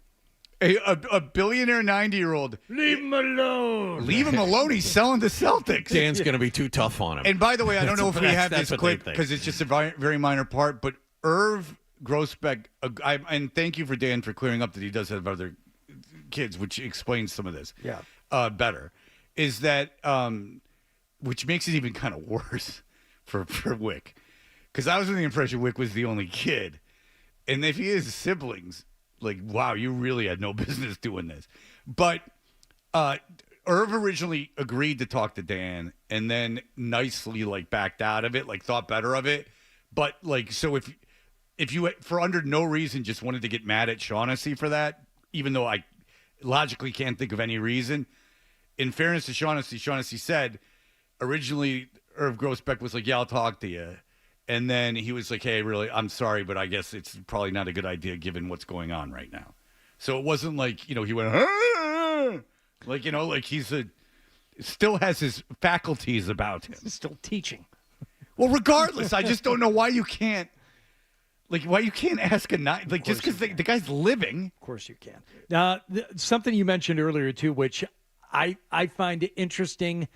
I think Mark Cuban either tried to or did something similar about staying on as governor. So So when Mark Cuban sold part of the Mavericks, or the majority of the Mavericks, there was this illusion that he perpetrated that he was still going to be in charge of the team. Right. So there's a little bit of that Dan speaks to, and also the rumors that maybe John Henry could be involved in the bidding because he's got LeBron as part of the Fenway Sports Group, and it's been talked about how they want to own a basketball team. They have hockey, they have soccer, they have baseball. This big monolith, they want to acquire more properties, and basketball is apparently next on their list. So what does Dan have to say about those two things?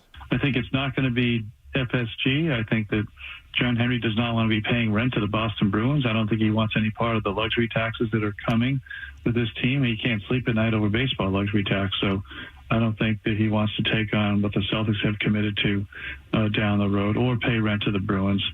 There's the LeBron problem. I think he can get around that, but I just don't think that he's a player in this. And I think that there's NBA protection against the Saudis, or I don't think the league allows international entities to come in, but you'd have to check that beyond me. One of the crazy things is Wick in that statement telling us he plans to be governor through 2028, but that they want to have the shares sold by the end of this year or early next year.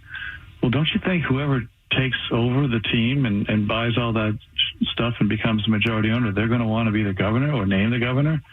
That sounded like fantasy to me. I didn't understand that. Yeah, and Cuban isn't the in charge of the Dallas Mavericks. No, Cuban still hangs out. He still owns about a quarter of the team. He's still front row, but he isn't in charge of anything. And by the way, that's way more of the Mavericks than Wick Grossbeck's going to own of the Celtics. That's correct. Tony, go ahead. Hey, just wanted to point out something to people out there. Don't take money from your parents or your friends that you can't pay back. This is wicked. Irv is a monster. He's a monster of a parent and father.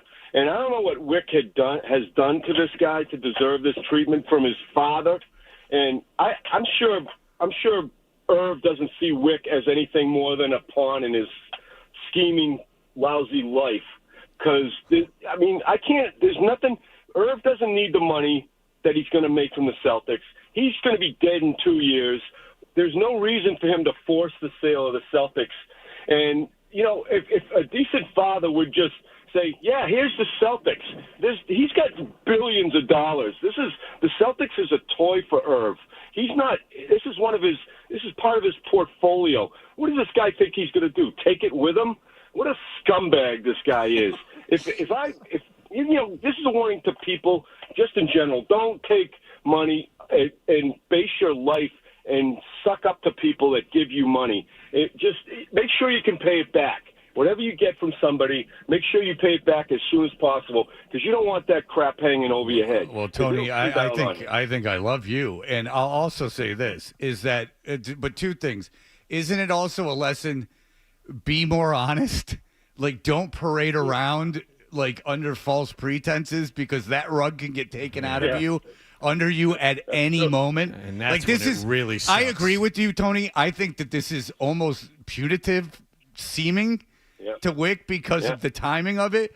But also it's kind of on Wick Grossbeck for running around pretending that he owns the effing team. Like, I mean, all I know is that I would, if I was Wick Grossbeck and I was running around like this, I'd be paranoid the entire time that my dad could do this, and that I'd be found out. Like, anytime you're not being completely transparent, there's always that chance that someone's going to call you out on it. All right, I'm still interested in this. Maybe we'll continue. 617. If you're more like that guy, I like the way he talks. I don't necessarily agree with him, but I love that.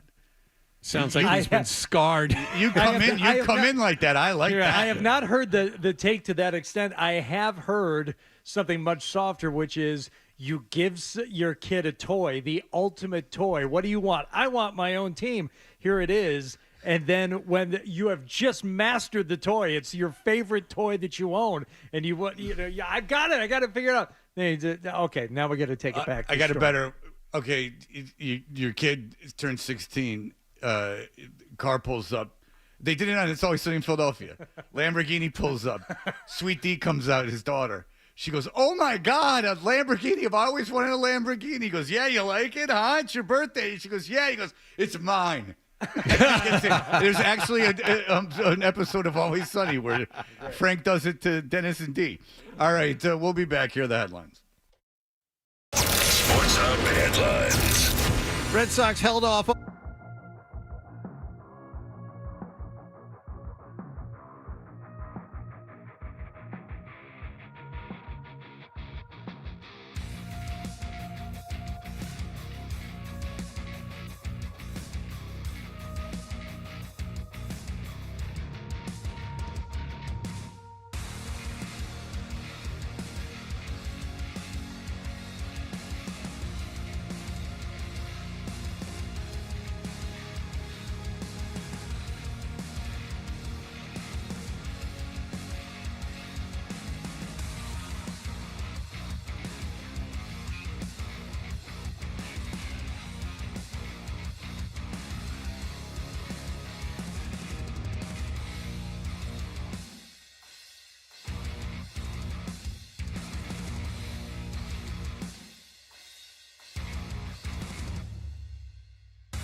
617-779-0985. I am really interested by this whole Wick Grosbeck. And people might be freaking out about like the Celtics being bought by someone else. I mean, what are they going to do? There's a cap now and everything. I wouldn't worry about owners in basketball, except for Dolan. And the Knicks are spending money, and they have Thibodeau. I mean, Dolan's just a. When was the last like horrible owner? Sterling. Sterling was the last bad one. Like really Prokhorov, bad. Like where's Prokhorov in Brooklyn? Yeah, the Mad Russian, yes. Yeah, but now with the new rules, I'm not even positive how bad an owner could be. I wouldn't be overly concerned about it. But Jeremy says, I figured this is a kind of what I was thinking too. I figured that the dad, Irv, Wick Grosbeck's dad, who actually owns the Celtics, was fine with owning the Celtics until they started signing giant contracts and spending a ton of money. Then Wick drops, we get paid in parades, and the dad responds with, that's not how money works. Time to stop losing money. Actually, that makes a lot of sense. The Celtics shouldn't be the big money-making investment without owning the building. With all the spending, the only value came from the team winning. The value will never be higher than coming off a championship with the potential to win again soon. Yeah, now would be the time to sell the team, obviously, and the guy's turning 90, I guess, like next week. I understand that. And now that I know... Because I hadn't seen this information, but Dan Shaughnessy obviously knows. Now that I know that Wick Grosbeck has multiple siblings, like, yeah, I understand why they're selling the team. I'm more interested in the timing of it, in that, like, not even that it was this offseason, that it's in July after you just won in late June, like, and your son was just parading around. And even more than that, I'm interested in why Wick Grosbeck pretended that he was the guy. Like, why he didn't just go, yeah, it's the Grosbeck family. He didn't have to get in particulars about it, but why did he act like he was an equal partner with everyone else? Like, he should have just said, yeah, this isn't the Grosbeck family. Like, for instance, Jonathan Kraft is going to take over the Patriots. Someone had called in worried about Kraft. The Krafts aren't getting rid of the Patriots. That I can tell you. But we know the succession plan is that Jonathan's going to take over for Robert, but I'm sure all the siblings will equally have a stake in the team, but Jonathan will run the franchise. Jonathan, for whatever you think of Jonathan, doesn't run around going, I own the team, like I'm the guy. Jonathan sits next to his father at the games. Robert Kraft owns the team. Like, if I was with Grosbeck, like, I you don't every time you open your mouth have to go like, oh, by the way, like my dad basically owns the team. But I certainly would let it out there once or twice that, you know, in fairness, this isn't only my decision. Like this is a family business. Right. Yeah, it was a shocking thing and an embarrassing thing. Yeah, it's a lesson. Shaughnessy talked with Joe Murray a couple of nights ago, and he had some interesting thoughts on the subject about just what he knows about the whole thing. Just from talking to people, it came clear to me that his dad's the one driving the sale, and I questioned. I knew he didn't have like a majority stake personally. I mean, he's always identified as owner, and I understand face of the team and running the team for his dad. But I just thought, let's just try to nail down what that number is. And when I pitched it to both his dad and him that Wick has less than a 2% stake, nobody argued with that. And yeah, I mean, it's bad. And his dad's not even like lying. Be Real says maybe Irv is selling because he's mad at Wick for developing a horrible cliched sitcom. The one about the cuck that just sits around at the ex-wife's new husband's house. They did 13 episodes. Yeah, but in that show, was the new husband of the wife really just a lucky sperm that was pretending and charading that he had made the money? I kept forgetting to watch it. I wanted to watch it. Well, it's got John Cryer, so you really owe it to yourself. What about the Pagliuca thing? This is interesting because I've heard this talked about a lot. If Pags is the obvious choice, and people think that he does have a significant stake in the team, why not just sell it to him? Well, the couple of obvious reasons. Number one, especially if Irv is the smart businessman that we now believe him to be. And there's siblings that aren't Wick. Why would I just sell it to the guy who wants it? and the guy who likes it. Why don't we find out what the thing is worth first? You wait for the possible Godfather offer from another entity. Yeah. See if you get that one big blowaway offer that's a $500 million ahead of everybody else. And what did Shaughnessy have to say about that? If you were to pick a favorite, who do you think would be the favorite? Well, it's a good question, Joe, and I think that the whole Pags thing is interesting because they've been together 22 years, and we know Pags to have at least an 8% stake in the team, which is more than Wick, but not more than the Grousbeck family. So you've got that, and he announced the day of the sale announcement that he was going to be in on the bidding, and that was a little bit of a throwdown, I think. And folks say, well, why didn't they just work this out among themselves? Because the Grousbecks are venture capitalists, and you want to find out what the high number is. You don't sell your house to a guy who likes your house and without finding out what it's worth through the open bidding process. And to me, that's what we're seeing here. And then it's on Pags to match or do better than whatever that high number is. So, I mean, you see everything now with this. I mean, Bezos is liquidating some of his stock, and is that to buy the Celtics? You're going to see this ongoing. I don't know what the problem with Bezos owning the Celtics is. I don't know why it matters. It certainly doesn't matter if the guy's from here. And I don't think it matters in terms of Wick's continuing involvement. It sounds like he really wants to stay on and be governor for a couple of years. But to think that he would have a better shot at it with Pags owning the team, you could make the argument the opposite way and say, oh, no, Pags was probably – you could argue that Pags is tired of having to play second or third fiddle to somebody who actually owns less of the team than he does. Why would he immediately cede any control back over to Wick once he owns the team outright? No, I've been doing that for 20 years. Why am I going to continue that charade? Grousbeck cannot now have any involvement with this team other than sitting courtside as a fan. He cannot pretend to do anything anymore. If he runs the team so he decides how much money is spent, he makes business decisions, and the owners just funnel him money, they just do his bidding, that's not happening. There's no way. Get out of here. And if I'm him, why do you want to do it? Maz made a great point about this yesterday, too, as far as the league is concerned. If you have owners' meetings and then you're going to send Wick there as governor to talk about it. No. I want the owner here. I don't want to talk about something and have you leave the room and then go talk to the real owner and come back. Get the owner in here. Yeah, it's like you're by proxy. It's like it's almost like a Make-A-Wish thing. Like everyone just feels bad for you. So like that, like let's let him pretend to be the owner for 5 years. No way, dude. Walk away. Like if you like the Celtics, you own 1% of it. That's good for a courtside seat. I mean, you get you can hang out in the locker room. But, I mean, let's not pretend you run the team anymore. You can't do it.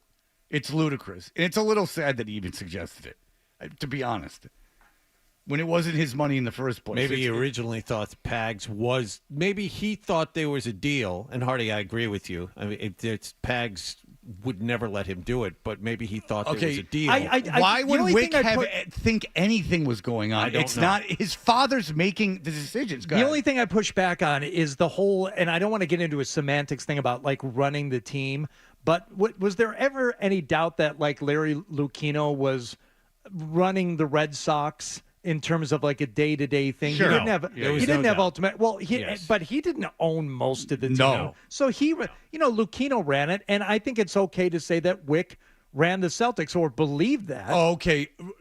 But ran the Celtics and making – okay, so like a GM runs a team. Like so the Patriots are run – okay, not the Patriots, bad example. Joe Douglas is the GM of the Jets. So he has to go to Woody Johnson, though, and go, can I make this move? Sure. And by the way, Wick isn't the GM of the team. Brad Stevens is the GM of the team. So inherently, Brad Stevens, I mean, Wick might go like, I want it to be, cute banner day at the stadium or at the arena. Like, I want everyone to get a green shirt today. Right. But in terms of like, I want to pay Jason Tatum a Supermax contract. I mean, Brad Stevens, if it goes to ownership, it's Irv Grousbeck's money. I mean, it's his money. Right. Even if he wasn't involved in the decision making, it's ultimately his money, and it's his decision to sell the team. So everything's his decision. This is his decision. I don't doubt that Wick, danced around and came up with like silly ideas, but let's be honest, he didn't run the thing. All right, we'll be back in just a moment. You're listening to Toucher and Hardy on the Sports Hub. Cat's Eye Platinum Home Protection Program is.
FM and HD Boston 98.5, the Sports Hub. Beasley Media Group station. Sports Hub headlines. Well, the Red Sox are down 2-0 after the top of the first inning, but things changed quickly after that.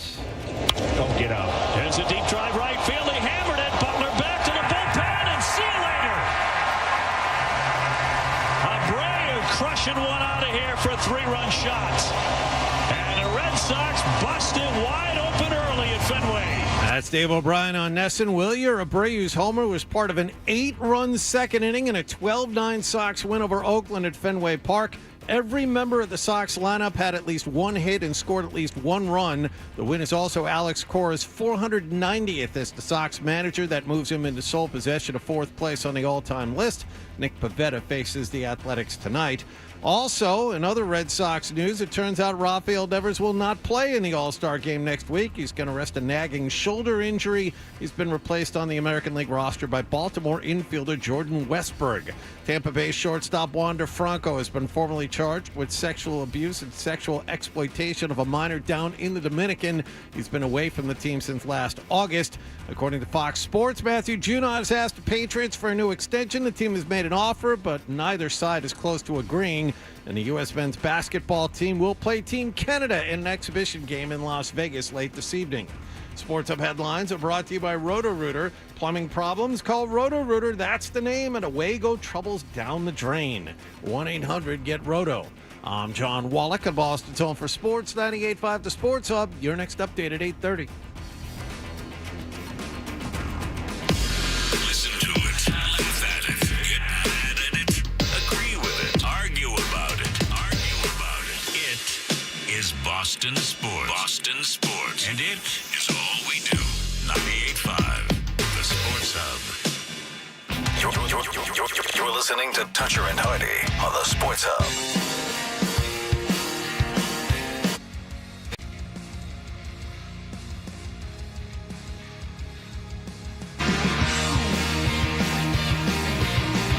Hey, we're Toucher and Hardy, brought to you by FanDuel Sportsbook. Make every moment more with FanDuel. By the way, there's lead in tampons. I just was looking as well at as that. magnesium and mercury. The devil's finger. It's got zinc in it. Selenium. Look out. Just why can't you just wear pads? For God's sakes. 617-779. Yeah, why can't you wear pads? Are they too bulky? What's the deal with panty liners? All right, so Danica Patrick, you haven't heard of her in a while. If you don't know, she was a NASCAR woman that drove a NASCAR.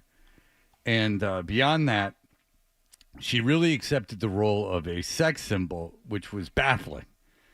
Remember during the Super Bowl, there was the controversial like internet commercial. It was for, I can't even, GoDaddy.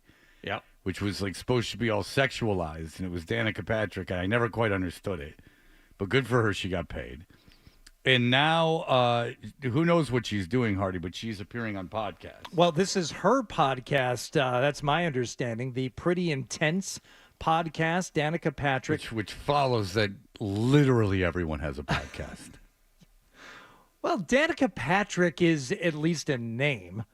I don't know why anyone would want to listen to her podcast, but if I go to the AV Club right now, which is an entertainment website, I bet you I can find in the top 6 things something about a star that a quote unquote star that has a podcast. Yeah, probably. I mean, kids from Nickelodeon. I mean, anyone that had like a Nickelodeon show has a podcast. All right, go ahead. But she had this woman on who Andy Richter on his new Sirius XM show. Have you listened to any of 3 Questions with Andy Richter? Any of that? Andy Richter is not only not funny, he's offensively not funny. Is that right? Yes, he's a pearl-clutching, clap along with me, and that's the worst. Ugh. His Twitter page is a bunch of finger-wagging nonsense. I mean, stop it. All right, go ahead. So what's up? So Danica Patrick had this woman on that I can't find out much about. Apparently, she's some kind of a influencer, pundit, something a podcast guest. Yeah, she's a podcast guest, and she must have her own thing going. But she has people who follow her because, of course, why not? And they get to talking about, well, all kinds of things on the Pretty Intense podcast. All right, so here's the Pretty Intense podcast, which, like every podcast, just has someone on for 3 hours, and they just chat with no change of anything, just a 3-hour chat. Elizabeth April is Absolutely. the woman's name, who you're Why gonna not? mostly going to hear her voice. Okay, Elizabeth April. Here we go. Who Hardy finds attractive. I think- Lockhart was like, I don't know what you're talking about. But then, Well, but Lockhart's an idiot. He doesn't know anything. I mean, B-roll says you don't understand Danica Patrick. Lucky for Oh. you, you have a man to your left that can explain it to you.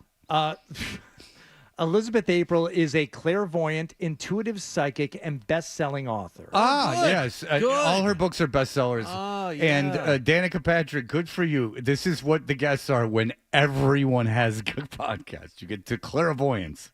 The majority of this group of individuals is reptilian. But I do want to say that not all reptilians are bad, right? We do have good reptilians, just like we have good and bad humans. And they believe that, you know, this planet is rightfully theirs because they're the ones who were here long before humans were. Huge influential individuals who have signed contracts to sell their soul, who are these shape-shifting reptilians. Okay, so I'm a little lost because we picked this up in the middle. So Danica Patrick. Oh, no, we didn't. It pretty much It started that way. Okay, good. Oh, so okay. If I'm understanding this, because we are playing it, this woman is claiming that a portion of the human populace is reptilian. They're not all bad, but a lot of them are in positions of power. Is that what I'm understanding? Yeah, the lizard people. They're shape-shifting. Now, are they aware they're lizard people? Oh, yeah. And they've been here before we were here, and we've been living in harmony with them. But this is something that is this is not a new thing. And by the way, shock you to find out that the lizard people conspiracy is strong roots in anti-Semitism. This I don't know how the two are necessarily connected. Well, because it's the 5 Jewish bankers created the lizard people. I mean, of course. But if you get someone talking about lizard people long enough, it will very, very quickly rope in the Jews because they are, you know, part of this whole lizard people. So the idea is that the lizard people do know they're lizard people. It's not that just that there's some people that are part lizard people and are walking around unawares. Yes. These are lizard people that can shapeshift. And now being a lizard is to their intellectual advantage? They are just more evolved. I mean, more evolved. They can shapeshift. So obviously they're, you know, They got they're the advantage they're- there. Yeah, they're And better than they're you. all keeping this from us. We Yeah. never walked into like a dressing room at the Gap and there was someone that was still in the reptilian Oops. stuff. Oh, What it's is this I have discovered? very close to happening, Fred. And you have to have compassion for them too, because at the time that they signed those contracts, they didn't really know what they were getting into. Okay, I'm sorry to keep interrupting this, but what are the contracts? They're mostly under seal. You can't. They're not. But they available. sign Contracts Yeah. for what? What are they? Metaphorical and some literal contracts about how long you agree to, you know, remain shapeshifted and how. Oh, often there's it- an expiration date on this. Yeah. You Oh, can't- I'm sorry, but I am telling. It's like I want to know what's going on, and it's a little difficult to follow. Tough to nail all this down. Yeah, she's got a lot going on here. But they are either dying suddenly, right? So this is part of a transmutation, or they are. Well, that would explain death, sudden death. Yeah. By the way, the guy who first came up with the whole shape-shifting reptilian thing is a guy named David Icke, who wrote a book called The Protocols of the Elders of Zion. So Yeah, so it's an anti-Jew. it's an anti-Jewish thing. He claims that there is an interdimensional race of reptilian beings, the Archons, who have hijacked Earth.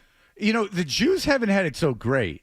Like if they have this like shape-shifting ability, there's been quite recently, like in the history of the universe, terrible things that have happened to them. Doesn't seem like the whole situation in Germany and Poland and everything, that seemed to be a able bit to eradicate that pretty easily. If yeah, they were like in that. charge. That's a bit of a punch to take if you are signing contracts to keep your reptilianness under wraps. 1,000 pardons. David Icke did not write the protocols of the Elders of Zion. He just endorses the manual. So I don't want to. Well, the Elders of Zion was written by God. Yeah. I mean, let's be honest. I mean, it was written a long time ago, but David Icke is a big believer in it. Okay. They can't hold their shape-shifting form anymore because the vibration's getting too high. We're able to see more too. So I predict in the next 4 years, the ones who are stubborn enough to stay. Oh, we're going to see them. We're going to see them. So Dana Patrick has had a head injury. How many crashes were she in NASCAR? Oh, so we're going to see him. And Danica Patrick might come out and go, oh, no, I'm in on it. Like, I'm with you guys. No, you're not. No, you're not. Oh, we're going to see. Oh, okay. Now I get it. Yeah, now I get it. Now oh, we're going to see him. Okay. So in 4 years. So, okay. And then when it doesn't happen in 4 years. When the contract expires. But when the contract expires, leave it to the Jews to, funny business with the contract. I mean, they're all agents. I mean, my agent's a Jew. So let's be honest. I mean, she has control over a lot. Jews have the power for everything. What about the Holocaust? Not that. No. that was. Oh, but that didn't happen, of course. Do you know it's not just going to be Adele and Justin Bieber? Exactly. Remember that girl on the plane video? Yes. Did you see that? Yeah. Oh my God. So that's a great example of there's going to be an increasing number of like strange events happening because all that has been hidden will be revealed. All right, what happened with the girl on the plane? I don't know. Did someone turn into a reptile? Was the one who was complaining? I see you, and you're hiding. Yeah. So she wasn't a reptile. She was spotting a reptile. Yeah. So if you go down to North Station and walk around and see people mumbling and taking dumps in the common, they're looking They at have reptiles. seen the reptiles. Yes. They're not crazy. We're the ones who are crazy. There's Danica. Yes, I understand. Ryan, go ahead, sir. I don't know if you guys remember the movie Dude, Where's My Car? I saw it in the theater. What you guys are saying, you remember at the end when it gets all super weird with the lizard people? This is like exactly what happened. Yeah, the Dude, Where's My Car? Ashton Kutcher, actually, a big believer in the reptilian people. Ashram Kushner. Pranked. You got pranked by it. I got Ashram Kushner like the pranked. Matt, go ahead. Yeah, so to go back to Hardy's point about the anti-Semitism, flat Earth is the same thing. Like people, when you go down the flat earther rabbit hole deep enough, you realize they start talking about secret governments and all that, and it always ends up in, oh yeah, it was the Jews. But then again, I just signed my contract with the lizard people, so don't listen to me. Yeah, what is the motivation for the flat Earth thing? Like, what would be the motivation for telling the people that the Earth is round? I told you this theory before. It's mostly people who things have not worked out the way they wanted to in life, and now look to the government or some force pressing down upon them. That's why things have not worked out for me, because we're all being lied to about everything. And that's why it has to be this far-reaching conspiracy about everything from lizard people to the moon landing to the flat Earth, because I'm unhappy and the things didn't go well for me. It can't be my fault. It has to be the government, the lizard people. We're being lied to and we're being repressed. But a lot of these people are religious. But if you're religious, wouldn't that you believe there is an order to the universe that is beyond your control, not even in the control of the government, like that in the vastness of the universe, and this is going to get fairly out there, but in the vastness of the universe and in the history of time, like we are really not significant. So wouldn't you think that I don't know. How are you like super Christian and just go like, I don't know. This all doesn't. But I don't see why the world being round would be something that like they're pulling one over on you about. Because that just proves they're lying to you about everything. Yeah, but why would they lie about that? I don't know. I have a guy who emails me about it, and he gets all upset. He's like, "Why doesn't water fall off?" And I'm like, "Dude, I don't know. You're right." Like, and there'll this be is some the very great famous reveal. people that will be shape-shifting, or they all of a sudden just choose to step out of the limelight altogether, or they have a sudden accident or passing or whatnot. Yeah, that would explain it. If a celebrity dies, I mean, we all know Buddy Holly. Sure. Big Jewish reptile. That's why that plane crashed. And Waylon Jennings was the one reptile. And they've been real. The one non-reptile. That's why he lost the thing with the Big Bopper. Who was the guy that didn't get on the plane? As Waylon Jennings. Waylon Jennings, yeah. Ooh. Listen, this is son of an idiot. Ooh. She's worse than the reptile lady. Have you been shown anybody or? A long time ago, I had a vision, and this was back in maybe 2012. Vision? Whoa. Yeah. No, you didn't know. So the answer is no. So you're insane. But you had a vision. Okay, No, go ahead. You have schizophrenia. You're seeing things. You're having visual hallucination. That one day Justin Bieber was going to shapeshift into a giant reptilian on stage in front of hundreds of thousands who all have their phone on him, who capture it. They have suppressed a lot of these sightings. Really? Oh my God. Yeah, there's been a lot of celebrity shapeshifter sightings, and they've But I saw a video of Justin Bieber saying the N-word when he was 12. Why wasn't that suppressed? You shut down hundreds of thousands, if not millions, of live streaming. I mean, unless you got like a Men in Black situation where someone can come in and move back time a little, or It's work of move back time a little, it's or work of fiction. Men in Black. Unless you have a Star Wars situation where Darth Vader TIE gets fighter involved. suddenly blows up your planet. It's a sci-fi romp. There's nothing to it. Yeah. Justin Bieber was going to shapeshift into a giant reptilian on stage. Yeah, that's what they've done before, right? Yeah? The Men in Black stuff. Yeah. Oh, yeah. They swoop right in. That's how they've been able to suppress the truth. I mean, come on. That's what I was going to ask is suppressing information is what is trying to be done. So I want to know what that information is. From your perspective, what is the most critical information that they're trying to make sure that we don't know about or we don't embody? No. Well, there's a lot, right? Okay, great. Perfect. We'll be here a while. I would say the most critical information is the fact that reptilians do exist and they've been ruling stuff. They're ruling stuff. Reptilians do exist and they've been ruling stuff. It's like, but is it Men in Black or is it Bad Boys? It's more like.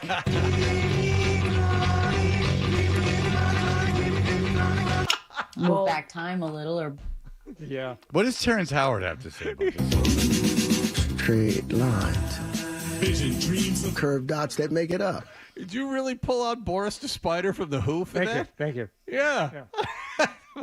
You knew he had that in. He's just been waiting. That was well done. So it's a Men in Black situation. Oh, the Men in Black situation. The thing the guy made up. Now you get it. Fred, they're move ruling back stuff. time a little, or Yeah. So it's a Dune situation. Ah. Yes, it's Battlestar Galactica situation. ooh.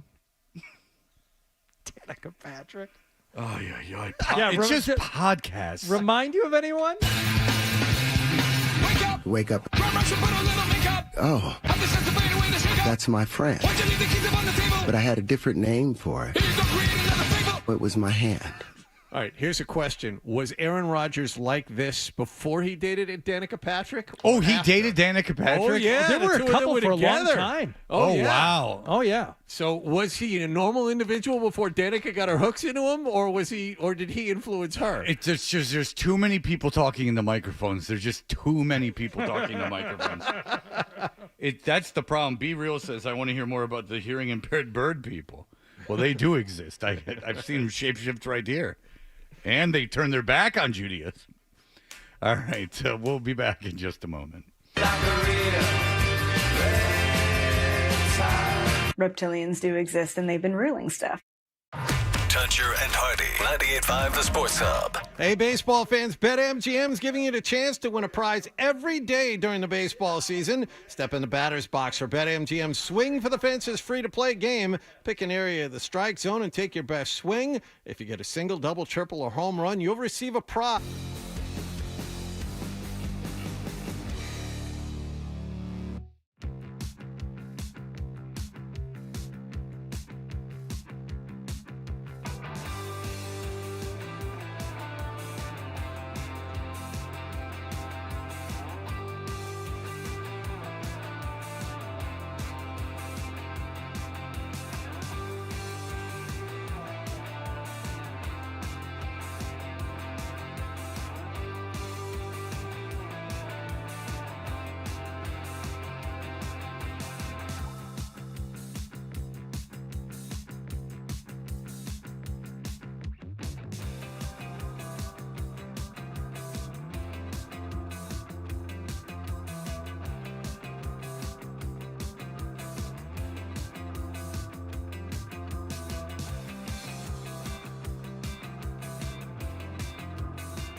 Hey, we are Toucher and Hardy, and the hockey offseason, the free agency, the draft, free agency is still going on, but the big moves have been made.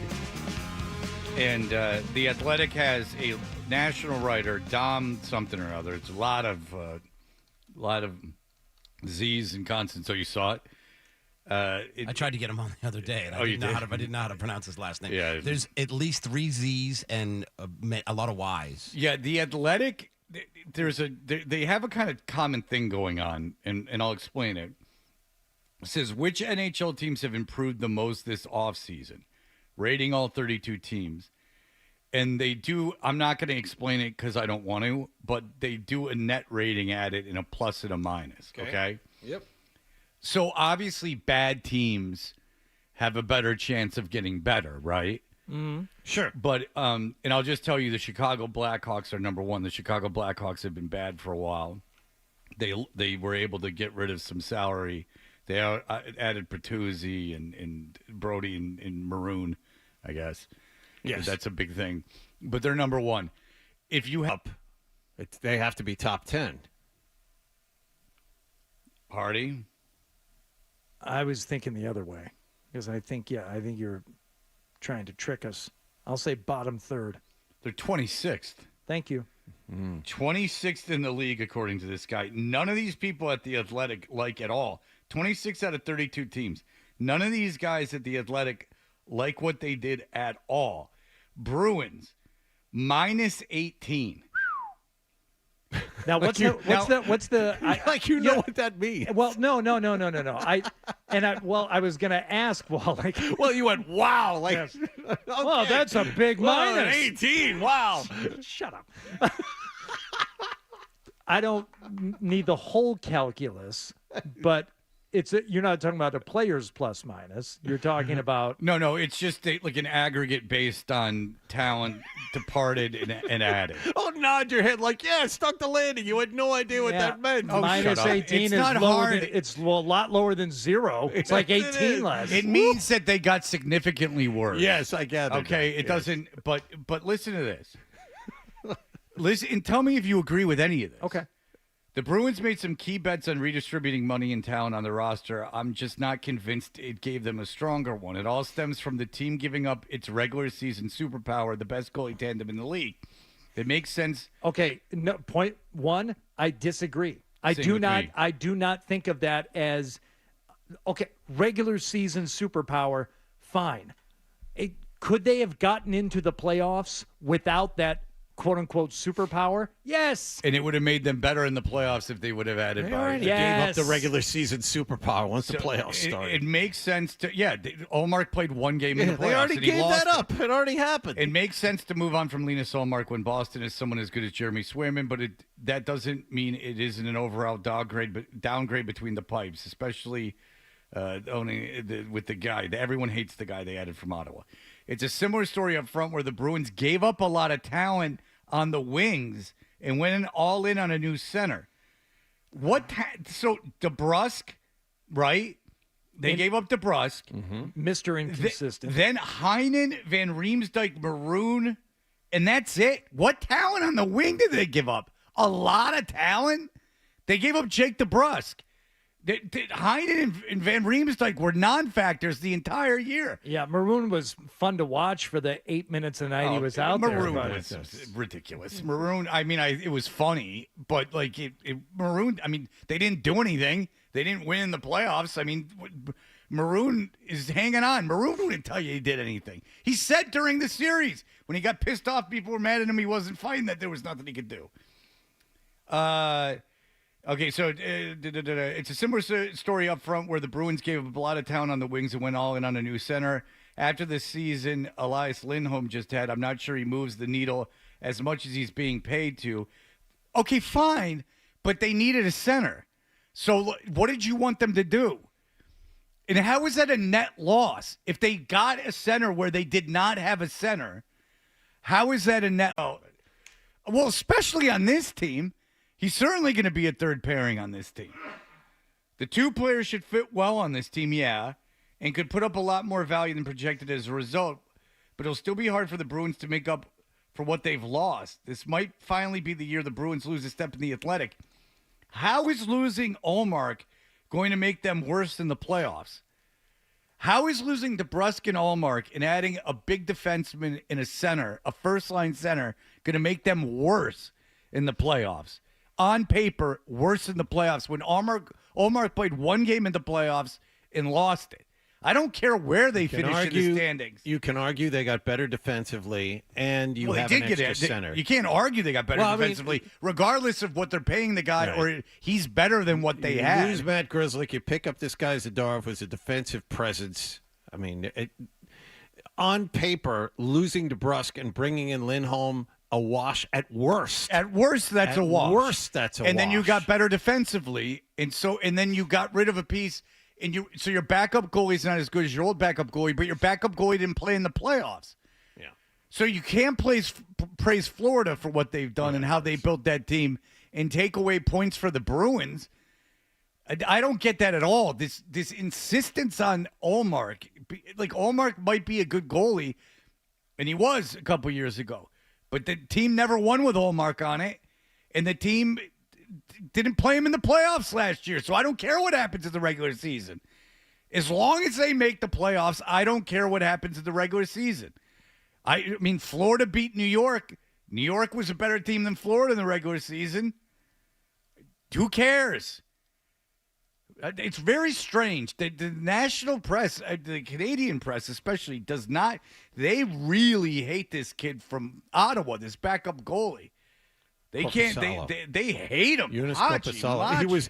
Well, I mean, you look at the numbers. He was bad last year. He was just bad. I know, but they just hate it so much. Yeah, he's being wildly overpaid, and Ottawa knew that the second they signed him to that contract. So they got rid of him, and now the Bruins have him as a backup. Yeah, and it was something they had to do to get rid of Ullmark and to make any additions on this team. Ay. I don't get it. I don't understand. Yeah, the Bruins are no worse off. Now, they're better. Are they a cup contender? More than likely, no. No, they're not. They might not be, but they're better than they were last year. I was shocked. I thought they would be a top 10 team. I thought that they would like it. I thought they would go the Bruins. Did a lot with less last year. DeBrusk might be a good player, but he'll probably be better somewhere else. He was good in the playoffs, but so be it. But he's probably better off somewhere else. He's probably better in Canada. He seemed to play better in Canada when he was over there. And, they got a center, which they desperately needed, and they got a big defenseman. Yeah, minus 18. I don't get it. You got your minus 18. Oh, Johnny. Hit him with it. Johnny boy. I still don't know what that means. I don't know what minus 18 means. No, it's an aggregate of potential performance based on the season before. They're worse than before. Okay. If it helps you, Los Angeles is 19. I understood it immediately. Obviously, you're way ahead of the rest of us. Yeah. I mean, you have to be a bad team to get significantly better. What was 30 minus what? Just so we can all put this in perspective. Well, you're really harping on this thing. I just need to know the rating system. I'm a numbers guy. The Winnipeg checks were minus 36. Okay.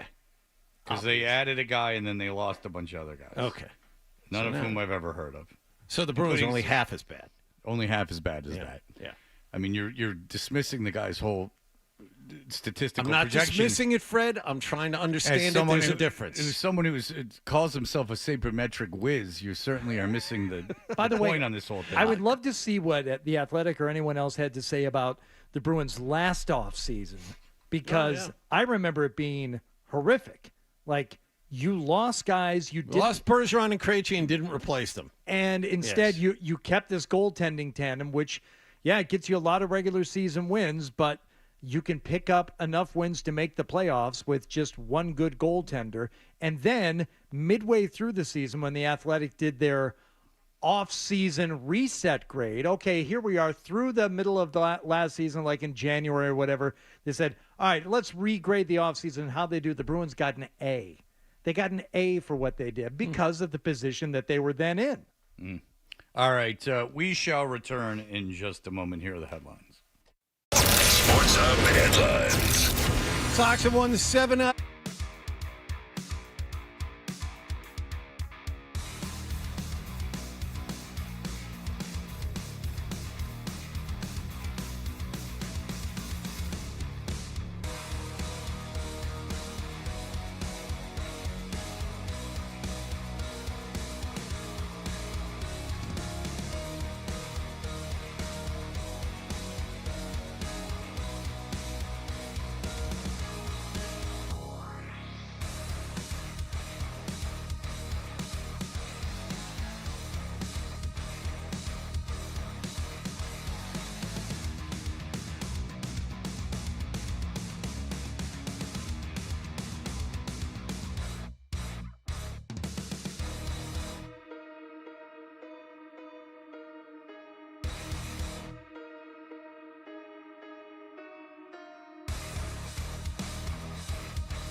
Hey, we are Toucher and Hardy, and brought to you by FanDuel Sportsbook. Make every moment more with FanDuel. We were talking about the Athletic and the Bruins. They have the Bruins getting worse this offseason, significantly worse, I guess. Michael, go ahead.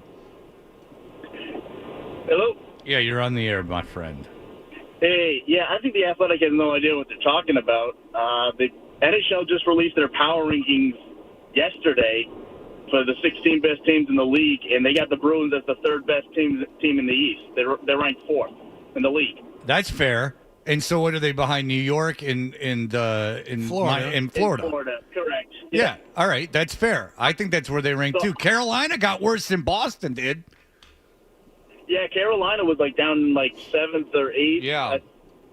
So, yeah, I honestly think the Athletic maybe being a little harsh on them, but they've been long story. Go ahead. Long story short, I'm not saying they're a cup contender, but they're definitely not whatever minus 18 means. You know? Yeah. Well, the thing is, the Athletic has been so hard on them. They've been really hard on that Allmark trade. They just hate that they took on the kid from Ottawa. And, I mean, it's $3 million, and he's your backup goaltender. I don't care. Korpisalo.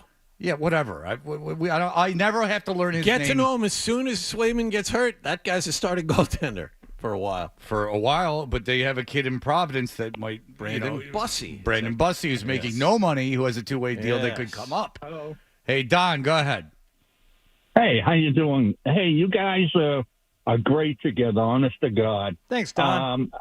But I'm talking about the Waylon Jennings and the Buddy Holly thing, okay? Yeah. According to Dion, his own words, he was a headliner along with Buddy Holly and Richie Valens. So the three of them were supposed to be on the plane. Buddy Holly came up to Dion and said, okay, man, $46 is your portion. And he went, $46? He says, I got enough alcohol in the bus to keep me warm. And all my friends were all from the East Coast. We're used to cold weather. I'm not paying $46. And here's the kicker. $46 was the exact amount that his mother paid every month for years in their tenement in the Bronx. $46 exactly. He turned around and he gave a seat to Richie Valens, who was coming down with pneumonia. Richie Valens was in such bad shape as a Mexican from California that he could barely talk, never mind sing. Right. So just wanted to clear that up. And something else, Don, his brother won an art contest. Oh, yeah. Now, Richie's mom was excited because they had a baby on the way, and she said, that's great. With the baby coming, the money will really, he said, in art lessons! It was $500 in art lessons. So it wasn't really going to help with the baby on the way. Yeah, but why are you concentrating on Richie so much when I won the $500 art contest? Like, I'm worth nothing? By the way, only a few errors in what Don from Carver said. Dion, nowhere near that situation. He called me a nice old guy. I like that Don's changed his tune since he wanted to assault me. But it was Buddy Holly, Richie Valens, and the Big Bopper. They were killed. Yeah, I'm not a nice old guy in the alleyway if you confront me. And Waylon Jennings was the man who could have gotten on the plane but did not. Richie Valens was sick. But Dion, and then he was mentioning some other character that wasn't on the plane. But it was I'm quite certain, Buddy Holly, the Big Bopper, and Richie Valens, and Waylon Jennings was the guy who had lost whatever wager they had made. You're tearing me apart. And you know how Randy Rhoads died? Do you know how Randy Rhoads died? In a whirlybird.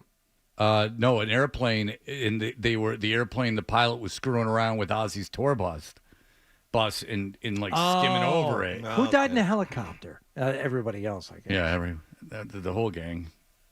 Yeah, but Kennedy, John F. Kennedy. Yeah, he was. Obviously. Lincoln died in a helicopter crash. Oh, he did. I believe Socrates. That's right. That's right. So they were buzzing the tour bus. They're like, "Hey, they'll get a real kick out of this." And who took it the worst out of all of them? Sharon Osbourne. And why would that be? Because they were having an affair. Kaboom. He's a punk. Kablowie.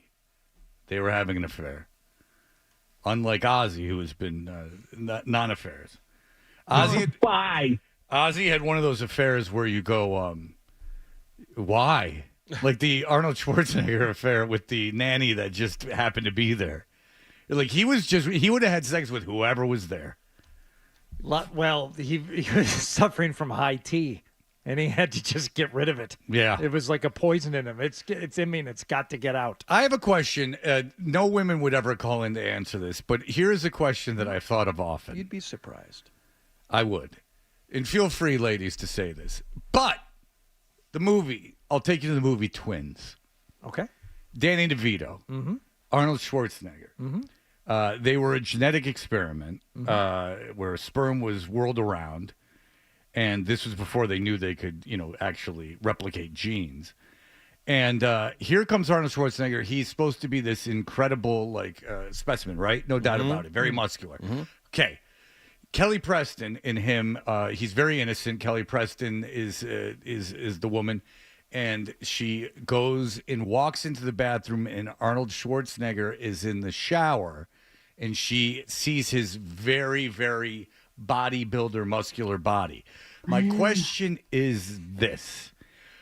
Would that be, as a woman, what you wanted to see in the shower? In that, would Arnold Schwarzenegger be your ideal body? Do women want bodybuilders, or do they want lean, six-packy guys?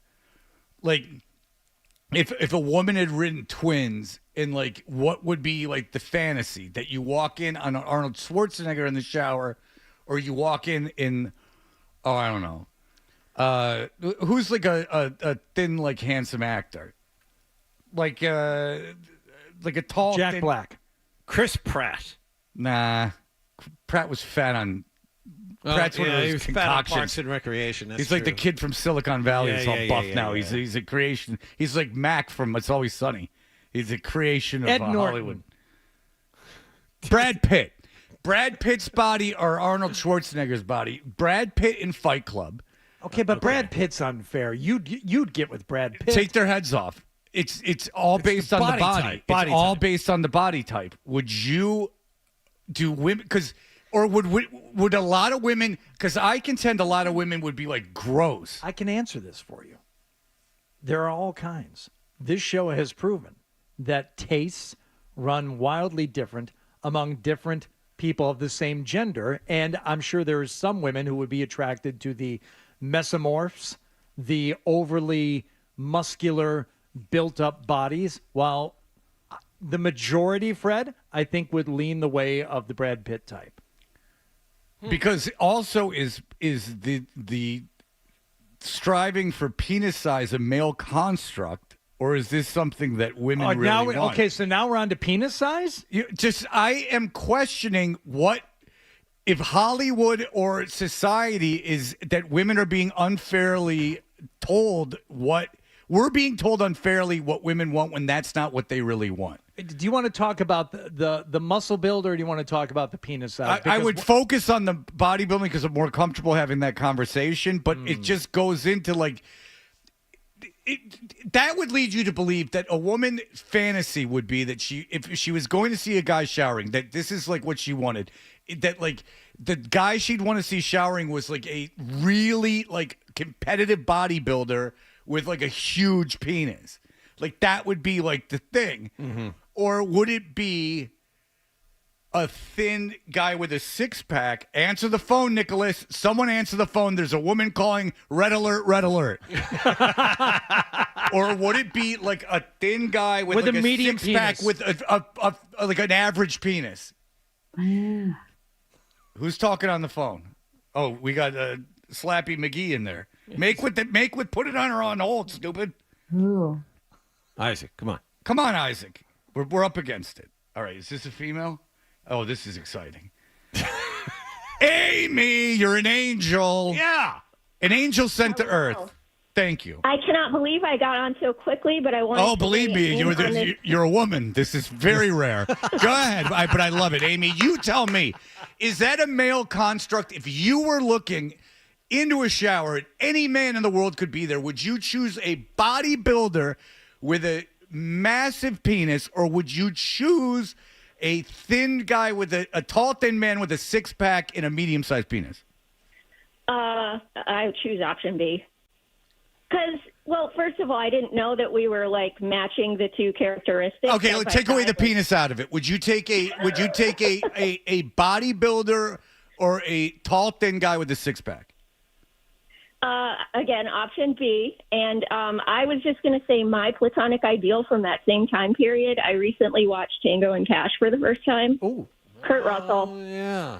Thank you. Thank you. Nice buns, not too jacked, but like toned. Yeah. So, Thank you. that's what I would go for. Thank you, Amy. And I do mean this in the most pro-woman way possible. I think that men wrote twins, and that is a misleading idea of like the idea what women idealize. And if it was written by a woman, the man would have had a different Tango body. and Cash, a good call. Kurt Russell instead of Stallone. Good Yep. shape. No, I'm not talking about a fat guy. I'm talking about a guy in good shape, Sure. but not some bodybuilder steroid guy. I got you. Kim, go ahead. Fred, you're 100% right. No, the bodybuilders are gross. Thank you. Kim, I'm on your side. I think that men have created this fake female construct, and it's unfair to you. Why should Kelly Preston like something that she wouldn't like? Thank you. You're an angel, Kim. You're I love you. welcome. Thank you so much. And that's why you refuse to get that bulked up and vascular, because it's going to make you, ironically, less attractive. You go to the gym, you spend a couple hours a day there, max. And that's it. Just stretching. That's all. Thank you. That had been bothering me for a while. 25 years. Yeah. I think about it often. Like, what? Wait, she's like, oh my God. And we're like, ooh, can you imagine? He's so muscular. I'm like, girls don't want that. Girls want the Brad Pitt guy. Lean. Bye. Okay. All right. Thank you. All right. We'll be right back. You're listening to Toucher and Hardy on the Sports Hub. Hardy, did you know that Dunkin' just released a new energy drink called Sparked Energy? I've heard about this, the one with the caffeine, vitamins, minerals, available in 2 delicious flavors. Berry.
is right here.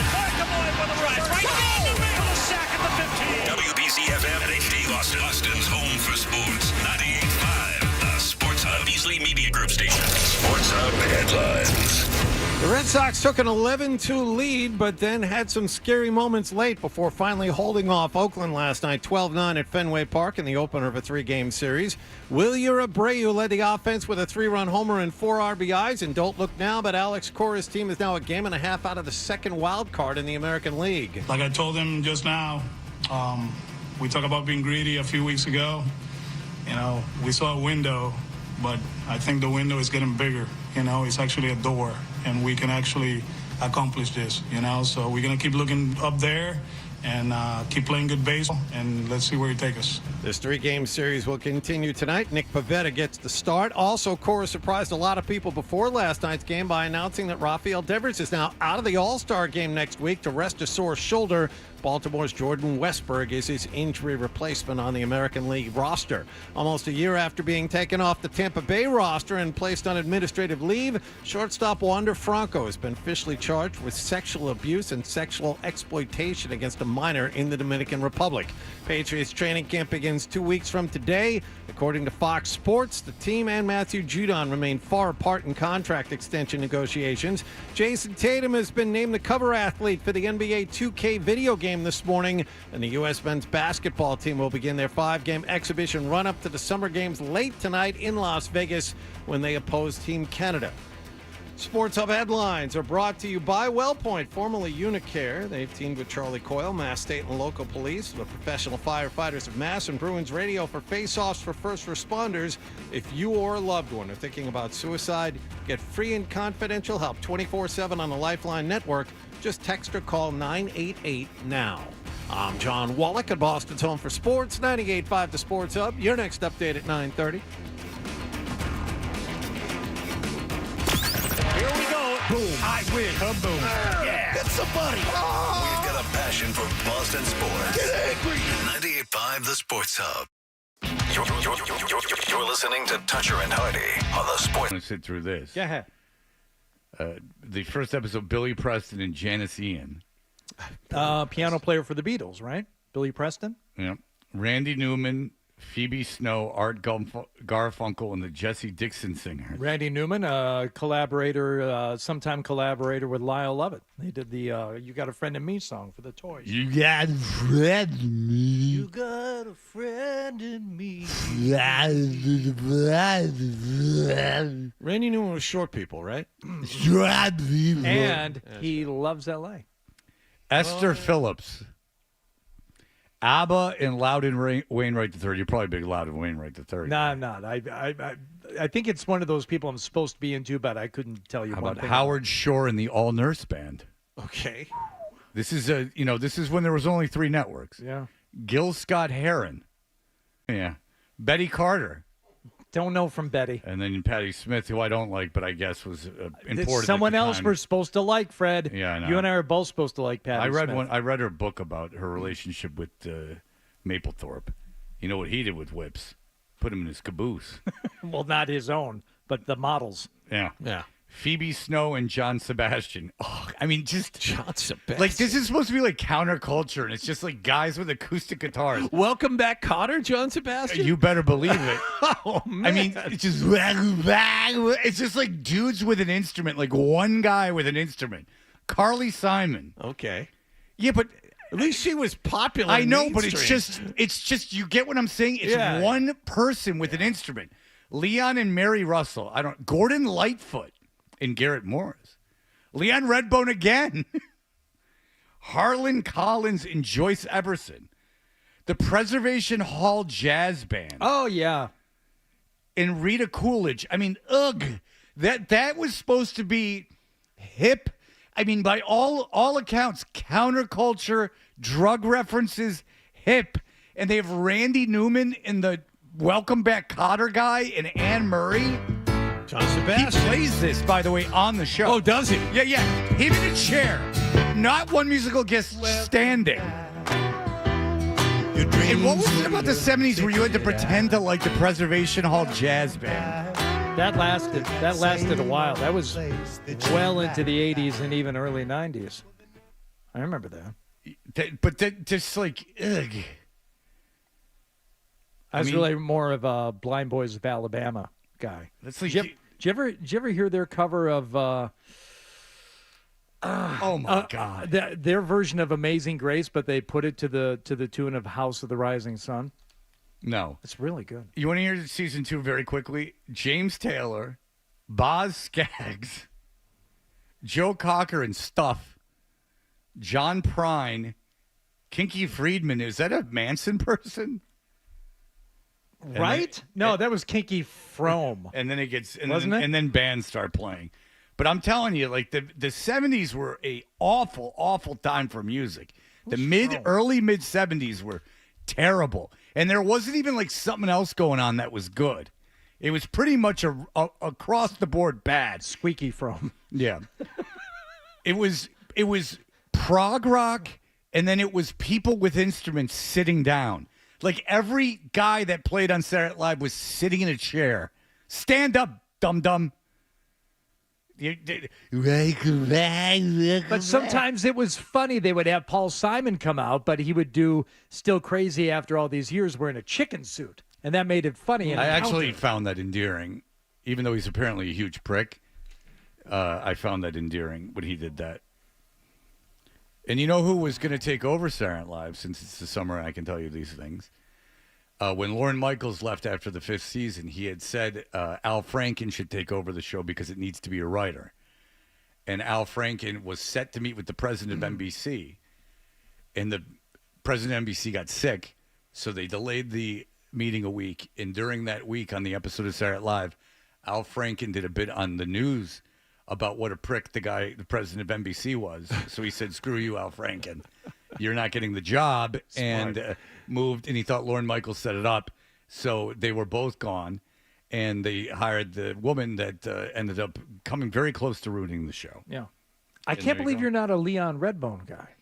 I mean, he gave you this. Streaks on the China. Never met her before. Who cares? When you drop kick your jacket, and no one goes to the door. No one cares. But sometimes you got a kid who calls and tries to deport you. Have you ever seen the episode of Mr. Belvedere? Where he tries to get Mr. Belvedere deported? You know me. I consume a lot of TV, but mostly movies, right? Nah. And I like a lot of crap. I've never heard this before. And you know the words to it, the Mr. Belvedere theme song. Yep, but it was Bobby Uke. But the boy who also had the friend with AIDS, which they announced, the kid announces when he comes to the door. I saw that pop up recently on my feed. Yeah. The only one I had ever seen before was Haley Joel Osment telling Walker, Texas Ranger, that he had AIDS. There's more than one. Yeah. Hi, Mr. Belvedere. Hello, Danny. Is Wesley here? Yes, come on in. Everyone, you remember Wesley's friend, Danny? Oh, hi, Danny. Hi, Mrs. Owens, Mr. Owens. Hiya, champ. How's it going? Well, I got AIDS, but other than that, I'm doing pretty good. They normalized AIDS, Everyone was afraid of it at the time. Streaks on the China. Yeah, there's an episode where Mr. Belvedere tells Wesley tells him, he goes, Mr. Belvedere, I skipped school. You can't tell that my parents, okay? And then Mr. Belvedere literally turns around and goes, Mr. and Mrs., whatever their names were, Wesley skipped school. So Wesley gets pissed. He calls INS. I'm not making this up. He calls INS, and INS comes and takes Mr. Belvedere because he is an illegal, and he does not have a work visa. Streaks on the He gets out of it, Wesley learns the error of his ways. Shane, in Tucson, Arizona, where I once auditioned with Frank Brimsley. Go ahead. Hey, Fred. Hey, Hardy. Hi. Hey. Walking the dog with the bees and the birds out here. I'm very disappointed Hardy is not supporting Boss Skaggs the number of times that I heard the intro of Lido Shuffle coming in the afternoon show. Come on, Hardy. What do you want me to do with Boz Skaggs? He wants you to defend the man. No, defend that. Fred called out Boss Skaggs. Like, who would listen to Boss Skaggs? Lido Shuffle is a great song. I was more... Boz Skaggs wasn't someone I called out individually. I was just naming the artist that had played on Saturday Night Live. And for a counterculture show, it was pretty lame. You have to admit, Shane. Yeah, and Fred, you guys are much better than the Frank show. I'm never going to listen to that until later. So, and thank you guys have a good day and Sarge sucks. Take care. Thank you. Frank is a good guy. Jack, go ahead. Hey, guys. You're all aware of the movie Valley Girl, correct? I am a big fan of Valley Girl. Yep. Okay, so you remember when he takes the Valley Girl into the punk club? Yes. So there's a sign on the wall featuring upcoming acts. What famous actress was on that list? Ooh, that's a good one. Madonna. Nope. Famous actress? Was she Yeah, also, she was in a hit TV series for a long time. was she also a musician? Singer. Oh. Olivia Newton-John. No. Who? Katie Seagal. Oh, Katie Seagal was a backup singer in Los Angeles in the 80s. That's absolutely true. This is what you get in the summer. You get fun trivia. I went to Tucson once to buy a car, Fred. I found the car that I wanted. There were very few of them available. So I was living in Las Vegas. I bought a one-way Southwest ticket, flew from Vegas to Tucson, paid the man with a check from my credit union, and then drove it back 110 miles an hour all the way back to Vegas. Good for you. That was my only trip to Tucson. Yeah, I went there because I was going to, before I moved to Boston, I was walking around to see what guys I wanted to might work with. And I went with Frank Brimsley, a big star there in Tucson. Very comfortable in Tucson. You don't want to leave. I'll tell you this. Likes the heat. Adam 12 just sent me this, and it's one last bit of trivia before we move on. This is true trivia. Send from Adam 12. Can you put it in the form of a question so we can guess the answer? Instead of just telling us? Yes. Thank you. Jesus. Mr. Belvedere one time injured himself, and they had to stop filming Mr. Belvedere for a couple days. How did he injure himself? Cut off his finger with an axe. Good one. Left testicle in a bear trap. Sat on his balls. Streaks on the china, never mattered before. He sat on his balls. How about that? Stop filming. You were close. For a couple days. Yeah. No one glared, but sometimes things get turned around and no it's one's actually spared. true. That's true. All hands look out below. You ever done that?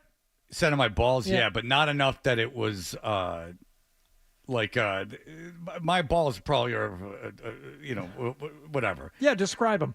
Nah, I don't know what you can do nowadays, but they're more lenient with that stuff than they are with some other stuff. But You've seen the Ford versus Ferrari movie? You probably haven't. I've seen the first 5 minutes of it on a plane before I bagged out like 6 times. Oh, no, it's really good.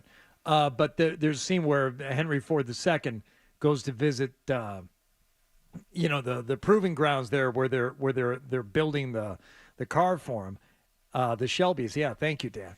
And he goes to sit in one, and he exclaims and says, "Oh, I sat on my balls." And I thought I've never done it to that point where I actually had to say it out loud, Yeah. or miss work. I've said- Mr. Belvedere. No, did. you had to really do some damage to your balls. You have to be a heavy gentleman. Is that? Oh, yeah. I would he assume is. to really Okay. hurt your balls. All right. That makes sense. It's not so much the balls problem as it is the rest of your torso, your upper torso. All right. Who's that? It's Danica Patrick Ah. with the lizard people. We're talking to lizard people. All right. We'll be back with your wonderful emails in just a moment. Toucher and Hardy, 98.5 The Sports Hub. All right. Cat's Eye Home.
on the Sports Hub.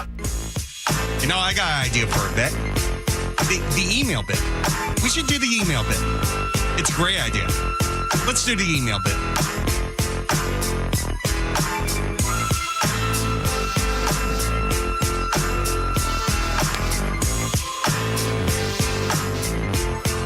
Hey, we're Toucher and Hardy. You can email JON at 985thesportshub.com. You can also email Hardy at 985thesportshub.com. You can email me at Toucher at 985thesportshub.com. And a lot of emails. Someone, I just sent it to Nicholas. A guy said, Russ says, your Frank Reynolds comment made me think of how much your situation, how much that situation really applies here. Feel free to share on your socials. It is the video of Frank Reynolds pulling up in front of the gang on It's Always Sunny in Philadelphia with Dennis's dream car and getting out of the dream car and going, Merry Christmas, bitches, and getting back into it and driving away. Which is exactly what Wick's father did. Said, happy championship. Now, time to hit the skids. Give it away. Yeah, exactly. By the way, this is from Don, and I always appreciate these. Kinky Friedman was counterculture, you moron. So deep in the counterculture, Fred, that your ignorance is showing like your open zipper. His band, Kinky Friedman and the Texas Jew Boys, is legendary. He also wrote these mystery novels that were sort of like Dashiell Hammett meets Charles Bukowski. You'd effing love him. All right? Is that Don and Carver? No. Different Don. No, Don and Carver sent an email, but it's long and I don't understand. He's a punk. Yeah, I don't understand it. I don't get it. All right. What do you got? You mentioned Nicholas a moment ago. Dave sent us an email. He said, morning, guys. The intro and the subject line is YouTube audio is AFU. Alpha Foxtrot Uniform. The intro and outro music seems twice as loud as your microphone volume. Tell Jamelli to get off his side hustle and start working. He can be replaced by someone's cousin, I'm sure. Did you know that Nick went to Putt Shack? And I've heard that. And just had such a good time that he edited up a video of him, his wife, and his kid eating the food and making very sincere faces after they tasted it. He posted that to his own account? Yeah. And then he put it on ours. Oh. In the story. And he said it because he wrote an article about it. So if I was him, I would want to get paid for all my articles too. So I would try to get every business to sponsor something for me to put a video together because these articles are ridiculous. And don't worry about the article thing. It's a stupid thing for the internet. It's very short-sighted by Beasley. And the minute this station isn't number one anymore, they're going to not care so much about the articles. Trust me. But the thing is, things are going so well on the air that they go, oh, well, very few jobs that you do better than expected, everyone, and you are rewarded by grunt work. Like, you know what I'm saying? Like, oh, yeah. You're doing the radio thing okay. But you should be doing this other thing that to make us more money.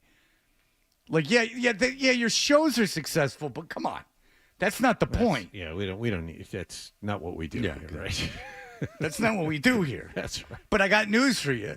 The minute that the station's not number one, which will happen at some point, I don't know when, hopefully a long time from now, but it will happen. All of a sudden, that's going to be a big problem. That's going to be the big problem. And all this article nonsense is going to go out the window. It's the fourth, fifth largest grossing station in the country. That's because of the on-air. When the on-air goes down, that's going to be a problem. And I'm not blaming anyone locally. I'm saying that the Beasley Corporation is very short-sighted with this pushing of this stuff. So, Nick, I don't begrudge you getting paid for that. I don't begrudge you getting paid for anything. What about the YouTube audio? Do you begrudge him that? It's not his fault, I would imagine. I don't think he does that. I feel like blaming him, though. Tima, who got offended that I said, oh, wow, you saw an email from Tima, so I had to email him back and say, I appreciate your emails. Said, Fred, can you get Tyler Milken's cousin Chain and Cross up on the Instagram reel? I have to see this. That's a good idea. We keep referencing it. I just assumed it was on the YouTube thing, but we have to get it on the Instagram reel. He's in tomorrow, so and really put a poll up, because I am honest. This is self-reflection. Are you more of an a-hole not telling someone that they look ridiculous for something they can change, right? Like not for like a deformity or something, but for something that they're wearing, than you are if you tell them, like, you really shouldn't be wearing that. Because Tyler Milliken's cousin wears a ridiculous steel necklace that goes down to about his belly with a giant metal crucifix on it, and it's ludicrous. Like, if it was gold, I'd leave it alone. And then you go, why do you wear it? He goes, well, I got it for my confirmation. And to that, I would say, okay, well, then put it in a box in your closet. Or, like, pray with it at night. Like, you don't have to wear it around with you. Like, you can pray to stuff that you don't have around your neck. Yeah, I think you telling him just to put it inside the shirt was being helpful. No, I didn't say that. I said he shouldn't wear it. Yeah, I said inside the shirt. Not for my benefit, but I actually think that's being kind more than it is. Like, for instance, like the third time Crash got married. You said maybe you shouldn't be doing this Like anymore? his brothers were like, way to go. And I'm like, what are you doing? No, not way to go. This is a really bad idea. And it turned out to be a bad idea. Yeah. Did those two kids not make it? No, Oh. believe it or not. Who saw that coming?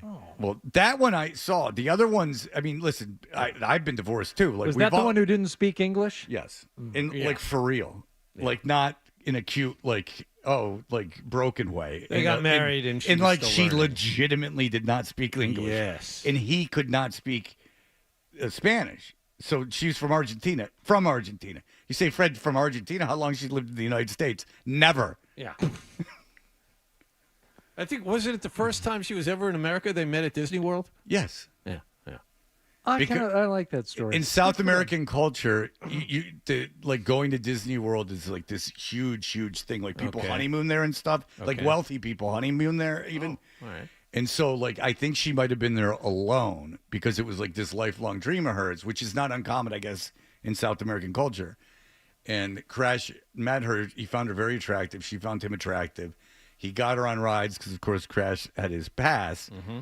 They started communicating, and they would have to communicate, like, legit, like, hand each other the phone to talk into a translator.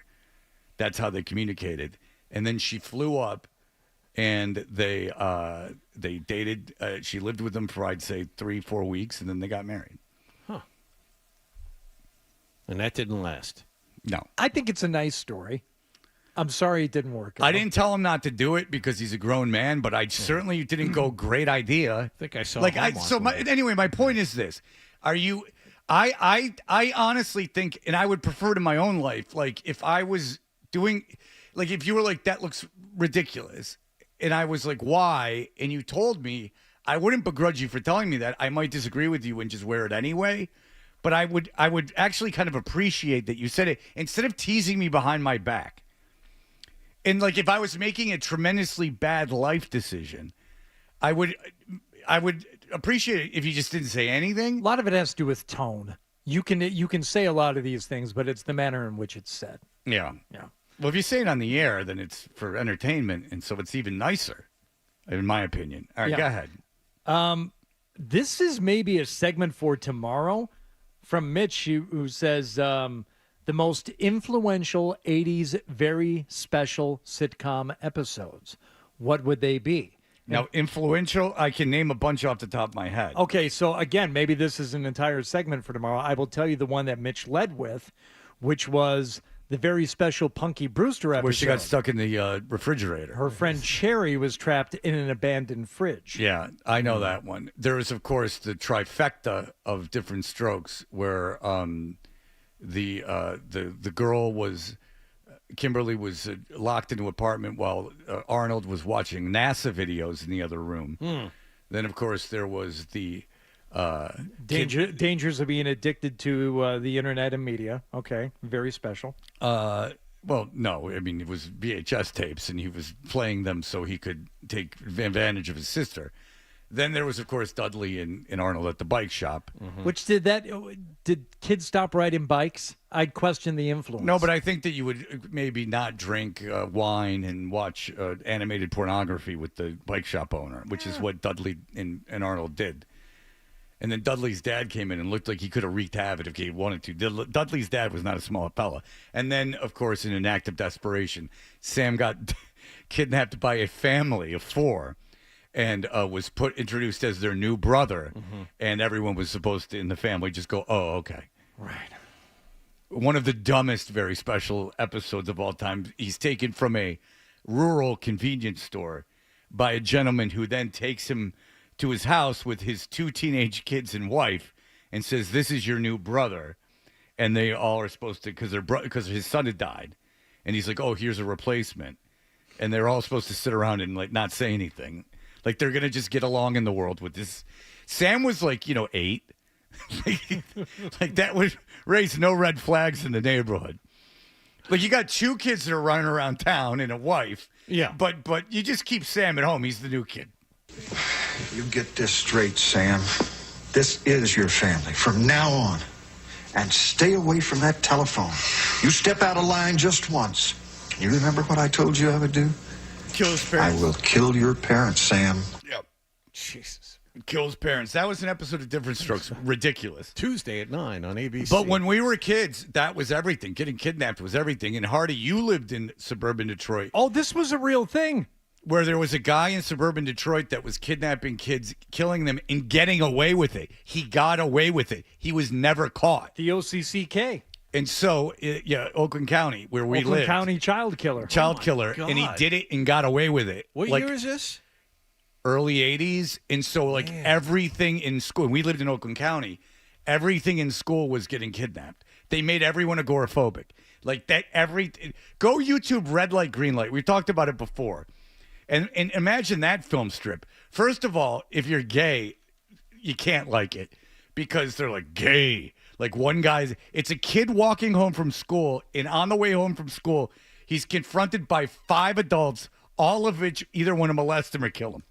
And it's a real non-parody thing that we were shown in school called Red Light, Green Light. You want to go fishing? Hey, you like ice cream? It's like the John Mulaney bit when he goes on about the guy who they brought in every year for street smarts. Yeah. And the Chicago cop who would call him, here's what you do, kids. When you get grabbed up and you're in the back of the trunk, here's what you do. You take your sock off, wrap it around your fist, and you punch out the taillight.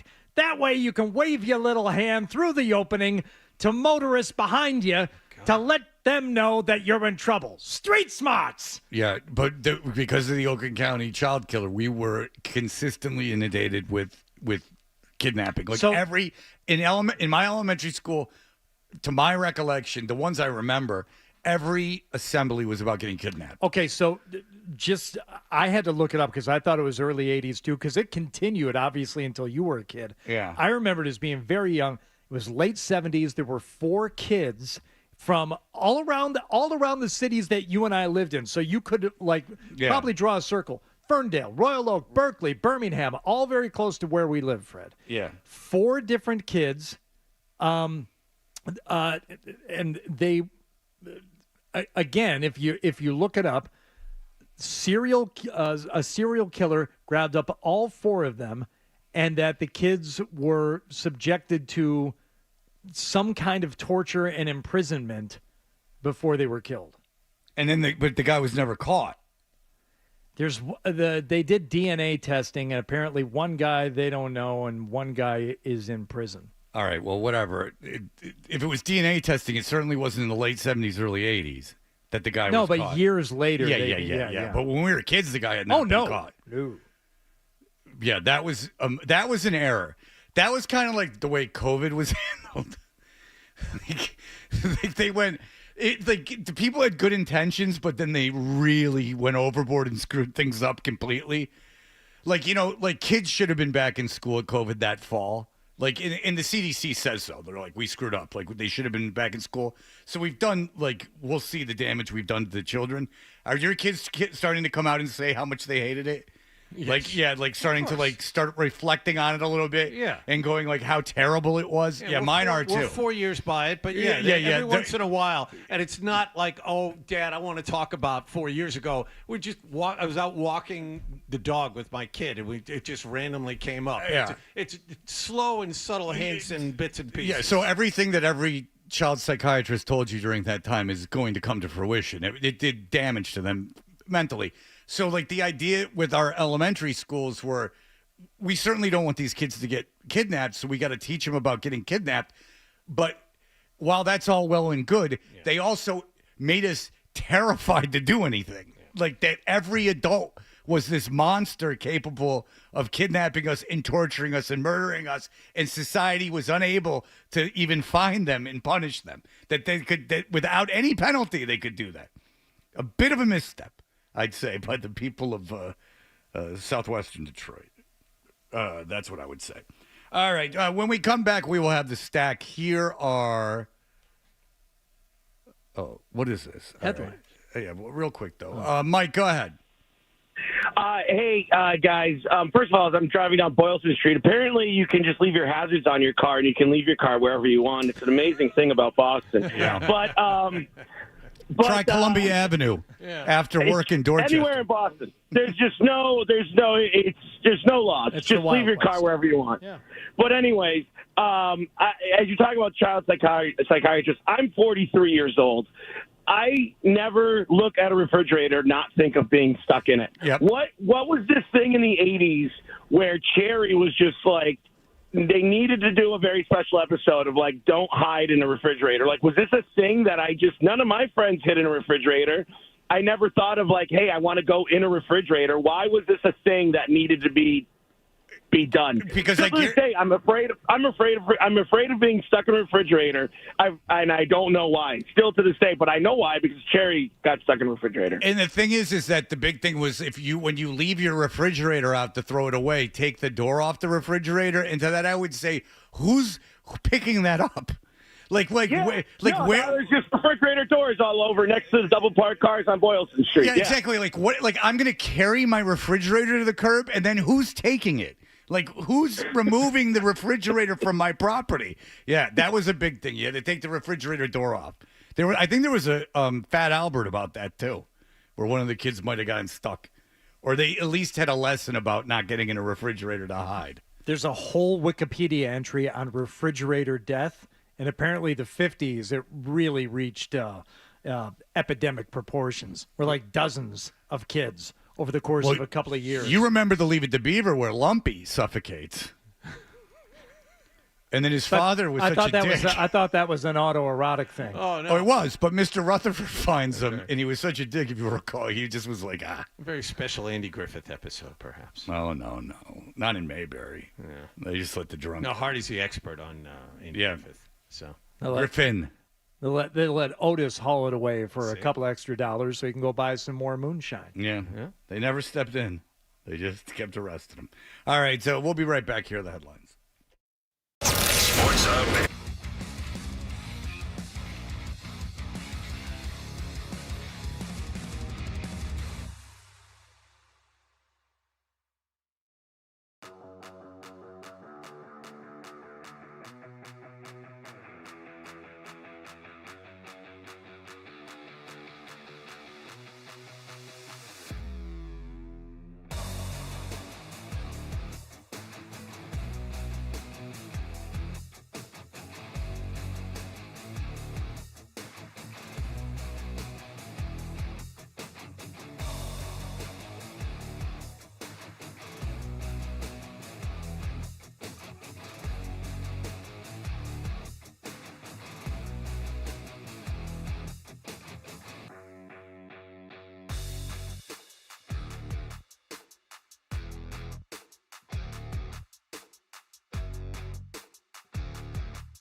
possibly have missed from the show. It's time for The Stack on Toucher and Hardy. Hey, we are Toucher and Hardy, and we often make fun of things, but I do want to give one radio show a lot of credit. The Eddie Trunk radio show yesterday was a perfect 3-hour show. I'll explain why. Okay, it sounds like you're about to make fun of it. Eddie Trunk is a man who has made a living being friends with a bunch of terrible bands. Like, that's his thing, is that, like, he just goes to, like, places and introduces terrible bands. Like Bang Tango or, White Lion, things like that. And so yesterday, it's a 3-hour show. The topic was, you call up with your 5 best American bands of all time. Oh. So what's your radio show today? For 3 hours, I'm going to have people call up and list their 5 best American bands. Why not 4? Why not do a Mount Rushmore? Well, he is in Las Vegas, and apparently his staff is in New York. There was a big delay between him and the callers. So people were calling in and listing 5 bands, and then Eddie would sit there for 20 seconds and there'd be silence, and then he'd go, okay. So like a guy would call in, all right, Eddie, here it is. Megadeth, Metallica, Aerosmith, Kiss and Van Halen.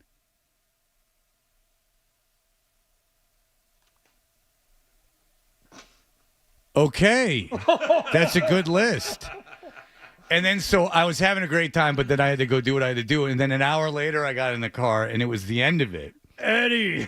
And then he goes to his poor producer. He goes to his producer. He goes, all right, so like Greg, what do we got? What were the bands? Like, what did people like? So it's 3 hours of compiling this list of the great American bands.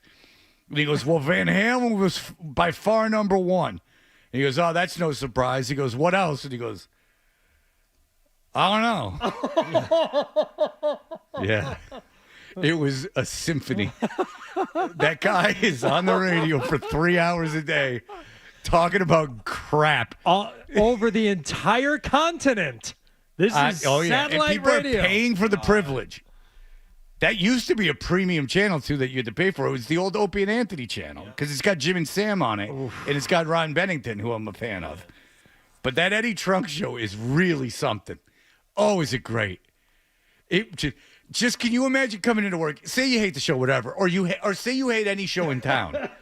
Can you imagine any show, any morning show you listen to, even if you hate this show, it's the worst. Just if we came in, or a show on...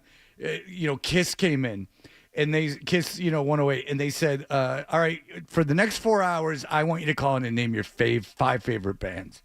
And I'm literally just going to take your phone calls. Let me tell you. And listen to you list them. Because I know this from experience on this very platform, the hoops that you need to jump through on channels that don't normally take phone calls in order to take phone calls live on the air. It's a big deal.